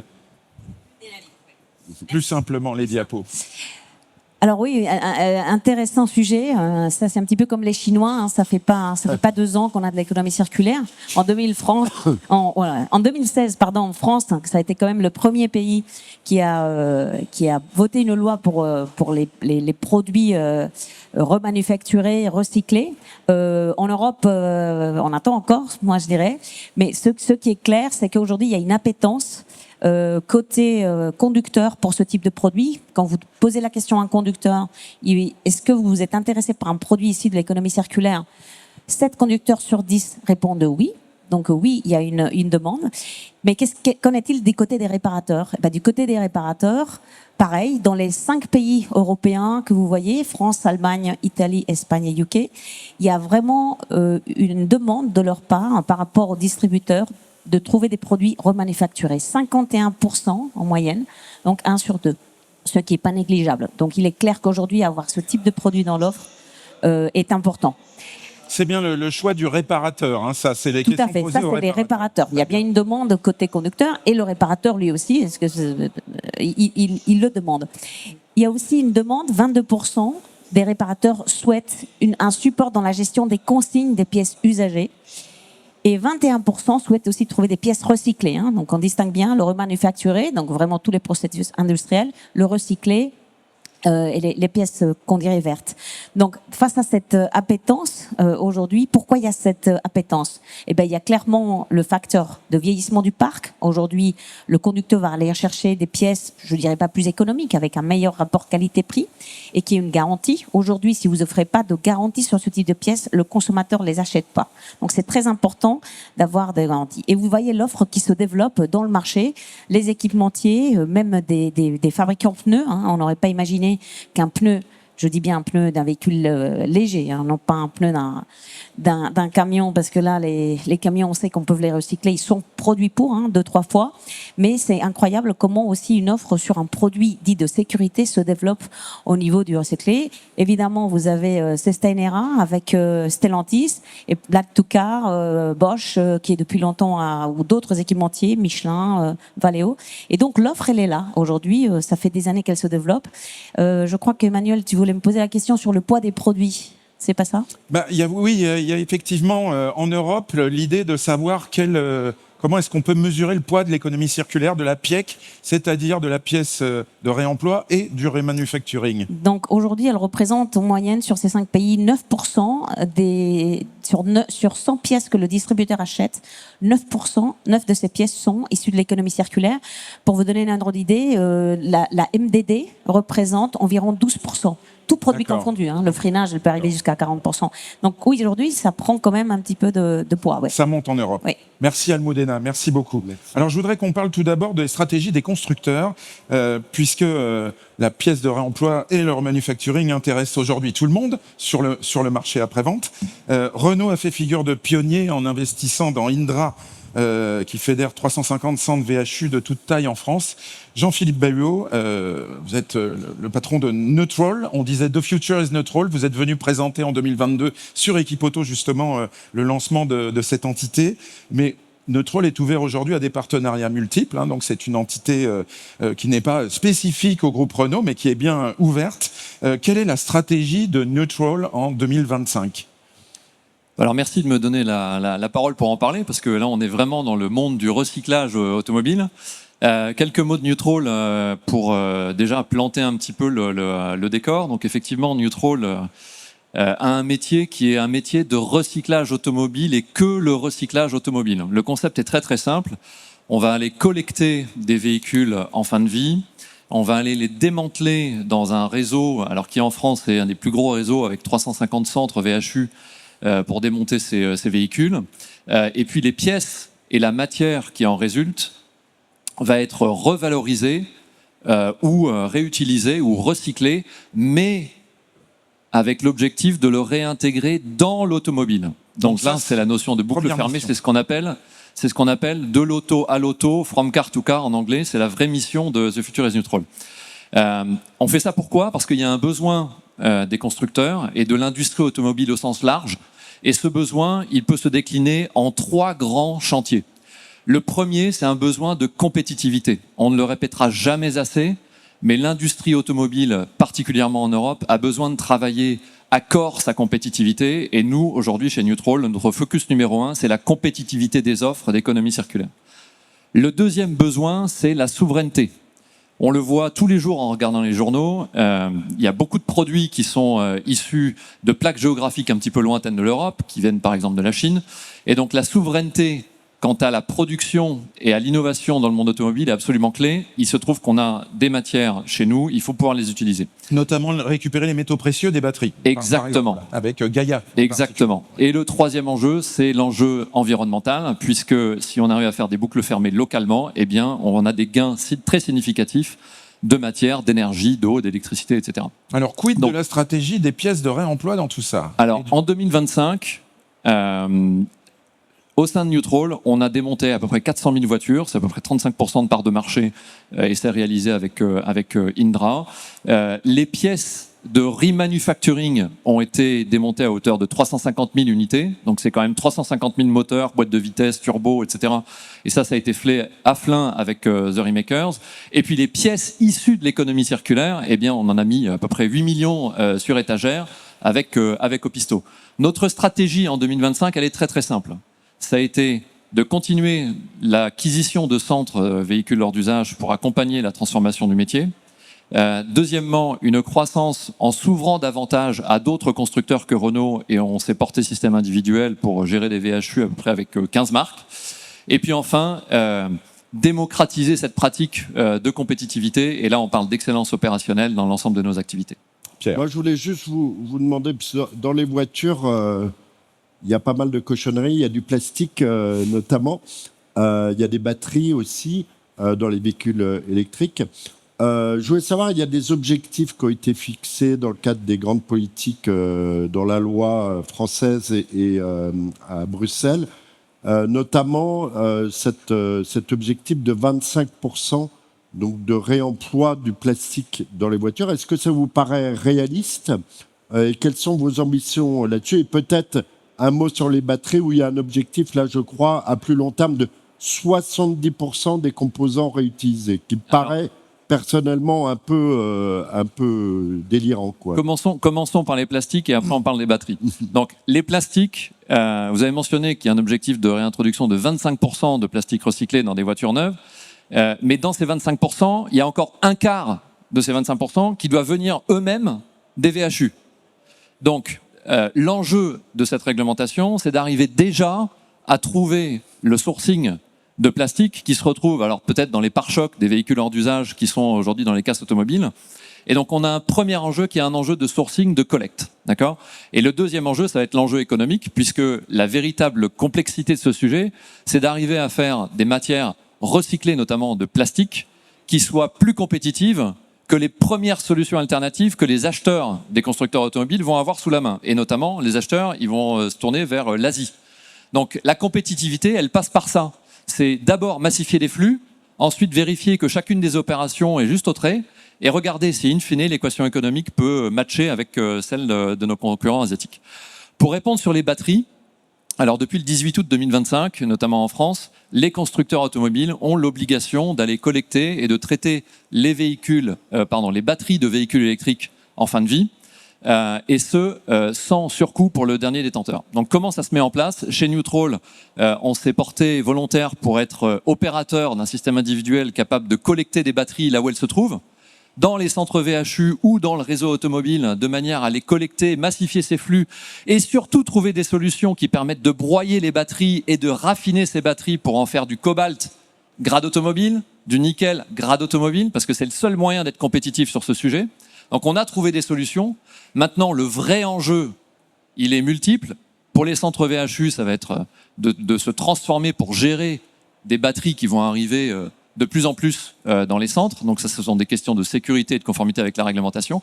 Et puis la compétitivité, c'est d'arriver à boucler cette boucle de cobalt, nickel, lithium en Europe, parce qu'aujourd'hui, le raffinage, malheureusement, il se fait encore en Asie. Et on n'arrivera pas à faire du raffinage en Europe si, collectivement, on n'arrive pas à trouver un meilleur moyen que les flux de batteries ou de rebuts de production des gigafactories terminent dans les usines européennes. Très bien, vaste chantier, effectivement. Je voudrais vous donner la parole, Catel Plunet. Pour Sustainera, alors vous allez compléter, vous allez donner des éléments de votre stratégie sans revenir sur la REP, etc. Vous souhaitez nous dire que pour Sustainera, le Reman et la PRE sont un business aujourd'hui que vous développez stratégiquement. Oui, alors je pense qu'il est important de rappeler effectivement chez Stellantis toutes les activités économie circulaire que l'on va couvrir, c'est-à-dire des secteurs qui vont être plus commerciaux et industriels. Comme aujourd'hui on est sur Equipoto et qu'on met en avant l'offre qu'on a à destination de nos réparateurs, c'est vrai qu'en termes d'offre commerciale, on va avoir une activité qui va être plus concentrée sur l'offre remanufacturée et sur l'offre de pièces de réemploi. Néanmoins, comme vous le présentez ici à l'écran, c'est vrai qu'on a aussi une activité de réparation et une activité de recyclage. Ce qui est important aussi, et c'était présenté à la première table ronde, c'est qu'on parle d'innovation. Et dans l'économie circulaire, en termes de produits, on peut aussi parler d'innovation. Donc, quand on parle de la gamme de pièces remanufacturées, donc qu'on propose aujourd'hui et qui est effectivement le corps de notre activité d'économie circulaire, on a aujourd'hui une gamme où on a un petit peu plus de 40 familles de produits, 12 000 références, et c'est colossal, continue, hein. Ouais. Et on continue d'innover. C'est-à-dire que là, on présentait et on présente sur le salon le premier projecteur LED remanufacturé qui a été fait en partenariat avec Valeo. Alors c'est intéressant parce que on avance sur l'électronique et puis aussi on rentre sur le secteur de la carrosserie. On a aussi d'autres produits un petit peu plus innovants qui étaient également présentés, mais je pense que c'est important de montrer que sur cette activité aussi, on continue à être innovant dans les produits. Donc ça, c'est pour l'activité de pièces remanufacturées. Et puis on parle effectivement de l'activité pièces de réemploi. Donc on a un partenariat avec Biparts, donc Biparts qui est effectivement le leader de la pièce d'occasion d'origine, avec une offre aujourd'hui de plus de 14 millions de pièces qui est proposée. C'est un portefeuille là aussi qui se développe en termes d'offres produits, mais aussi en termes de périmètre géographique. C'est-à-dire, on a lancé là au début du mois l'activité au Royaume-Uni. Donc, il y a aussi des développements à faire en termes de territoire couvert et d'offres apportées à nos réseaux. Puisqu'on parle de Riemann, je vais vous passer la parole, Peter Bartel. Vous êtes président de l'APRA, qui est l'Association européenne des industriels du remanufacturing. Le Reman en Europe, c'est une activité en forte croissance. Oui, comme on a commencé avec la date, la première question, c'est est-ce que un produit Riemann est accepté par le garagiste, est-ce que c'est la pièce de choix ou pas? Rapprochez bien le micro. Est-ce que c'est la pièce de choix ou pas? Merci. Et le résultat, on a fait une survie avant quelques mois entre le grossiste et le garagiste. Et la plus grande barrière au moment, c'est que la gamme, il veut vendre comme une gamme échange standard, remanufacturing, et pas valable chez le grossiste. La référence n'est pas en stock. Comme ça, il est accepté par le client, par le garagiste. Le plus grand problème au moment, c'est que les pièces ne sont pas chez le grossiste en stock mais en bon point pour la réparation de voitures. Et on parlait tout à l'heure avec JIPA, avec Almudena Benedito, de l'appétit des réparateurs pour ces pièces et du fait qu'elles pouvaient manquer chez les distributeurs, en réalité. On comprenait ça. Oui. Exactement. Pour les réparateurs, pour le garagiste, c'est une pièce Riemann est le produit préférable. Oui. Pour les pièces électroniques, qu'en est-il? Est-ce que le Riemann existe en Europe? Oui, ça existe. Et parfois, encore une fois, ce n'est pas la gamme complète, mais il y a pas mal de sociétés qui font que de Riemann pour des pièces électroniques. Et souvent, comme on a discuté en avance avec la software et la nécessité que... Les pièces avec le software. On en parlait dans la deuxième table ronde. Exactement. La fiche GFA. Et là, souvent, on fait une sorte de contract repair dans lequel le garagiste va envoyer la pièce à une spécialiste pour les réparer, pour recevoir les pièces électroniques dans la même voiture après pour l'utiliser. C'est ça, c'est-à-dire on fait on dit la virginisation ou le réencodage ou la recalibration des pièces, pour être un peu plus clair. Merci pour ça. Peter, je vous redonne la parole après. Face aux stratégies des constructeurs, je vais donner la parole à Autodistribution et Alliance Automotive Group. Quels sont vos partis pris, messieurs? On va commencer avec vous, Jean-Baptiste Labillois. Vous êtes responsable de l'environnement pour Autodistribution, c'est ça, directeur environnement. On a souvent un petit peu... solliciter Autodistribution sur cette activité-là où on a pensé que vous étiez en retard sur les pièces de réemploi, sur le remanufacturing. Est-ce que c'est exact et si c'est exact, avez-vous changé? Alors, je pense que c'est un domaine dans lequel on fait des choses depuis très longtemps, sans forcément communiquer. Parce que notre raison d'être, c'est la réparation durable et abordable. Et le Riemann, qui est le cœur des activités dans l'économie circulaire, c'est des pièces qui sont aussi qualitatives que des pièces neuves, avec un coût de 20 à 30% plus faible qu'une pièce neuve. Donc, on est présent depuis très longtemps pour cette raison-là, parce qu'on contribue à réparer des véhicules anciens. Nous, l'âge moyen du véhicule qui passe chez nos clients, c'est 14 ans, et beaucoup de véhicules de plus de 20 ans. Et puis aussi, nous, notre raison d'être, c'est de la courroie de transmission entre des industriels, de pièces neuves ou de remanufacturiers, et des réparateurs. Et donc, on a un outil logistique très puissant qui nous permet de faire ce lien. Et parce que le nerf de la guerre de l'économie circulaire, c'est récupérer la carcasse, la vieille matière à recycler, le besoin de consigne, à remanufacturer. Voilà, et donc nous, on maîtrise notre outil logistique, qui a un très bon maillage. Et donc on sait récupérer, quand on livre une pièce échange standard remanufacturée, la camionnette qui va livrer la pièce va pouvoir reprendre l'ancienne pièce hors d'usage à remanufacturer, sans qu'il y ait de coûts économique, parce que c'est la même tournée, ou de coûts CO2 de transport. Et donc, forcément, ces activités sont très présentes chez nous, avec plus de 97 000 pièces, aussi bien en marque premium, mais aussi sur notre MDD. On a beaucoup de pièces remanufacturées sur notre MDD Isotech. Donc voilà. Donc vous nous dites en remanufacturing, on est OK, on est là pour se développer, pour proposer Exactement. des réponses. Après, les leviers pour se développer, il y a 2 leviers. On voit que les véhicules sont de plus en plus sophistiqués, de plus en plus technologiques, quelle que soit la motorisation, même sur le thermique. Et donc, on a des pièces qui ont qui ont un coût de plus en plus élevé, ou pour aussi avoir à l'avenir des problèmes de disponibilité. Et donc là, il y a des vrais enjeux, en particulier sur les pièces électroniques, de nouvelles familles de pièces à développer. Après, sur des familles vraiment historiques, ce qu'on voit aussi, c'est qu'un véhicule de plus de 20 ans, aujourd'hui, il y a de plus en plus de personnes qui se posent la question de changer le moteur.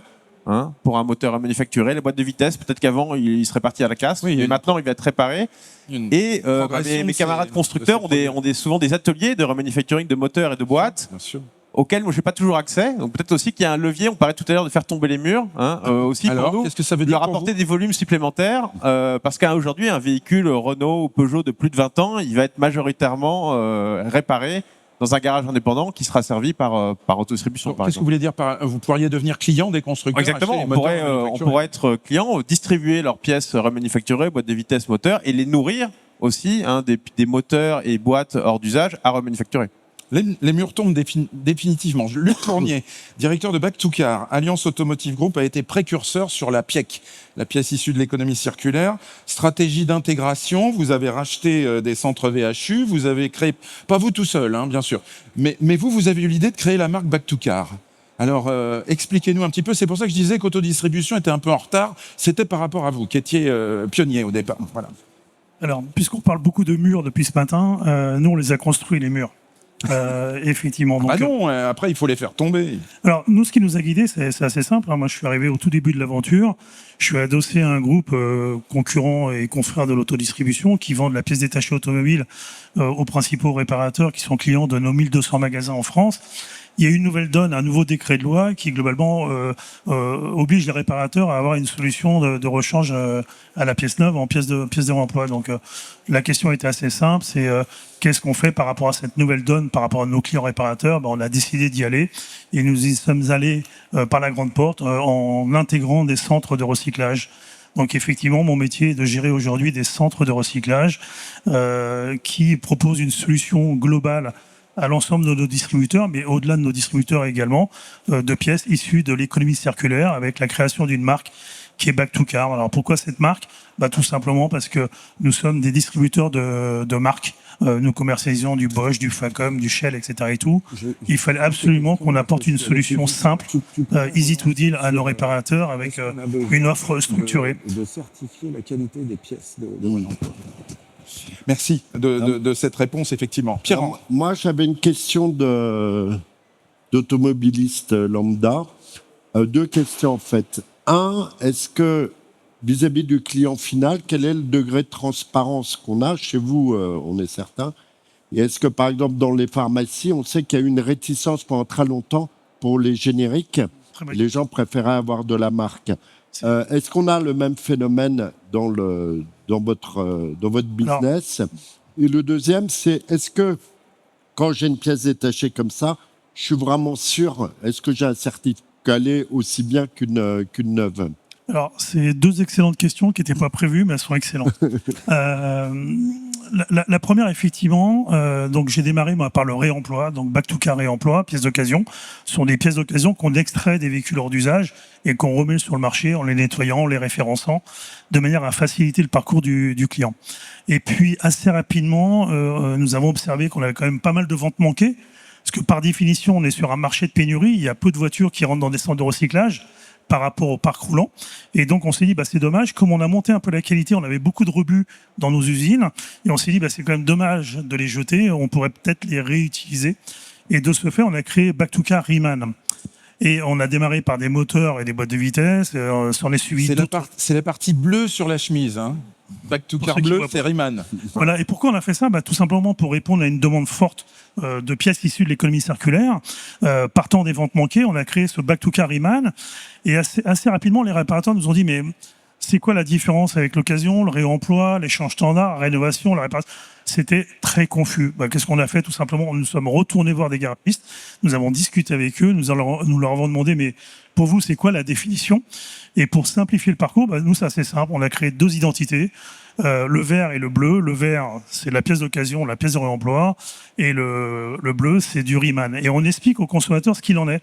Et en simplifiant cette démarche, en s'appuyant sur ce qu'ils nous ont dit, on a décidé de prendre cette appellation Riemann. Nos boîtes sont vertes, nos boîtes sont bleues, et ils nous disent qu'avec vous, c'est simple, on sait ce qu'il y a dans la boîte.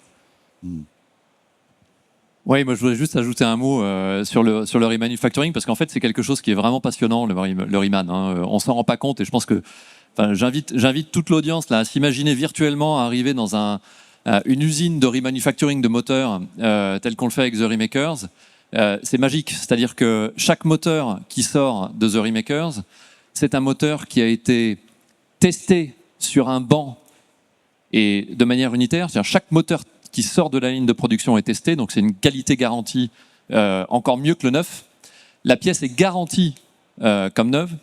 La pièce utilise certes un ancien moteur, mais des pièces qui sont exactement comme le design des pièces neuves. Et donc au final, c'est 30% moins cher, l'usager y gagne. C'est 80% d'économie d'eau et d'électricité à la production, donc l'environnement vous dit merci. Et puis surtout, c'est la certitude d'avoir un moteur qui repart comme si c'était un moteur neuf. Donc en fait, le remanufacturing, une fois qu'on y goûte, on ne s'arrête plus. C'est gagnant-gagnant, tout le monde y gagne. Donc la demande... sur le fait, est-ce que c'est rentré dans la tête du consommateur, ça? Alors le gros challenge, c'est que le consommateur, quand on lui présente une solution qui est comme neuve, 30% moins chère, et qui lui permet de dire le soir au dîner que ça fait économiser 80% d'eau, d'électricité et de matière, normalement, il est séduit par ce discours-là. Accessoirement, ça lui fait économiser aussi beaucoup d'argent. Exactement. Ouais, donc la démocratisation qu'on voyait tout à l'heure sur les slides de la JPA, je pense que ça se mesure sur le terrain. On a encore de la marge, puisque aux États-Unis, le remanufacturing, c'est, je pense, 20% de pénétration de la pièce, ou si ma mémoire est bonne. Donc il y a encore de la marge. Et sur je pense qu'il y a une vraie différence en parlant du médicament. Enfin, aujourd'hui, en France, on est déresponsabilisé sur le coût du médicament. On le paie pas en général. Donc forcément, quitte à pas le payer, autant. Là, c'est très différent. On parle de publics qui ont un véhicule qui a 20 ans d'âge, qui ont besoin de leur voiture pour aller travailler, qui n'ont pas provisionné le coût des travaux, qui n'ont pas du tout provisionné le coût de racheter un nouveau véhicule s'il tombe en rade définitivement. Et donc, quand on leur propose une solution, il faut qu'ils aient accès à cette proposition, mais quand on leur propose une solution 20-30% moins chère, qui est en plus vertueuse écologiquement, il n'y a pas photo en général. Un boulevard. Peut-être une réaction. Oui. Je voulais juste compléter par rapport à ce que vous disiez et ce que mentionnait aussi Luc, c'est qu'il reste quand même une partie de communication et de pédagogie à faire, mais pas seulement vis-à-vis du consommateur final, mais aussi vis-à-vis du réparateur. Et je pense que l'exemple que vous donniez, à savoir venez voir comment ça se passe, comment on remanufacture une pièce, ça donne aussi confiance de montrer le produit, de voir les étapes. Effectivement, mon produit, il est testé, il est performant, il est nettoyé, il a tout un tas de tests. Et je pense que ce travail de communication et de pédagogie, il est à faire aussi vis-à-vis du réparateur, parce que le consommateur final, effectivement, il y a un avantage prix, mais le produit, visuellement, il ne le voit pas. Bien souvent, voilà, il va être, comme on le disait, sous le capot ou ailleurs. Donc vraiment, il y a encore, je pense, ce travail de communication, de pédagogie à faire aussi vis-à-vis du réparateur pour le rassurer sur le produit qu'il va utiliser. Peter Bartel. Il y a souvent la discussion une pièce neuve, une pièce Riemann. Mais en réalité, on parle chez les pièces neuves, ça peut être une pièce d'original ou ça peut être une qualité marché après-vente avec un autre design. Et si on reçoit une pièce Riemann, c'est la pièce d'original, la construction originale, laquelle est faite à un niveau de qualité comme une pièce neuve. Et en plus, souvent, la plupart du temps, c'était fait dans la région et par les gens de la région, donner des emplois aux gens. Et ça, c'est vraiment positif. La réglementation. Et il ne faut pas changer les mots, mais il y a une autre possibilité moins chère, mais aussi neuve. Ça vient quelque part de asiatique où c'est presque aussi bien. Non, c'est des pièces d'original qui ont une qualité la même que nous. Et comme ça, il n'y a aucune discussion. Et ça, il faut expliquer. Et avec des entreprises qui font des Riemann, au moment où on discute de faire un jour de porte ouverte, pour inviter le grossiste, la personne à la point de vente entre le grossiste et le garagiste, pour visiter les sites, pour voir comment il est fait, comment les pièces sont testées, pour avoir la confiance en pièces. Allez, Luc Fournier, Oui, et puis juste on terminera pour la table conclure, ronde rapidement derrière. Tout à fait d'accord par rapport à ce que dit Catel et notre ami de l'APRA. C'est que ça fait 8 ans qu'on ouvre nos portes de nos centres ou ateliers à tous nos distributeurs et réparateurs. Je voudrais rajouter un point quand on parle de Riemann. Nous avons des ateliers internalisés de Riemann. Je vais prendre quelques lignes de produits, des injecteurs, des turbos. Nous travaillons en étroite collaboration avec les équipementiers. Je vais citer Bosch, Delphi, Conti, Denso, Garrett pour les turbos.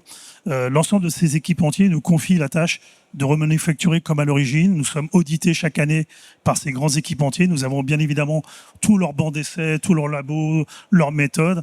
Et de ce fait, on peut apporter, je dirais, une vraie solution à nos réparateurs avec une qualité d'origine certifiée et contrôlée par les plus grands équipementiers mondiaux.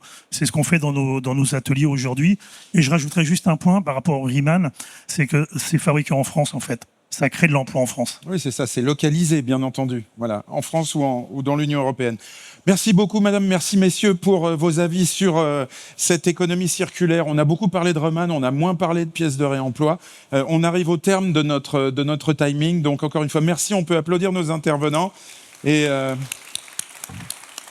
applaudir Pierre-Henri de Menton de Challenge, vous dire que le magazine Challenge, c'est une excellente lecture et que oui, il faut lire de la presse écrite, effectivement.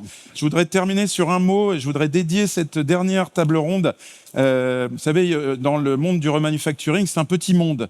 Et en France, on a des acteurs qui sont plutôt charismatiques. La société LRPI, qui est située en Savoie, je crois, hein, ou dans l'Isère, hein, en Rhône-Alpes, était dirigé par un monsieur qui s'appelle Jean-Michel Garnery, qui nous a quittés brusquement il y a quelques semaines, et je voulais lui dédier à cet homme-là, qui a beaucoup fait pour le Riemann, cette table ronde. Voilà. On peut applaudir en sa mémoire. Excellente journée sur Equipoto, très bonne journée à vous.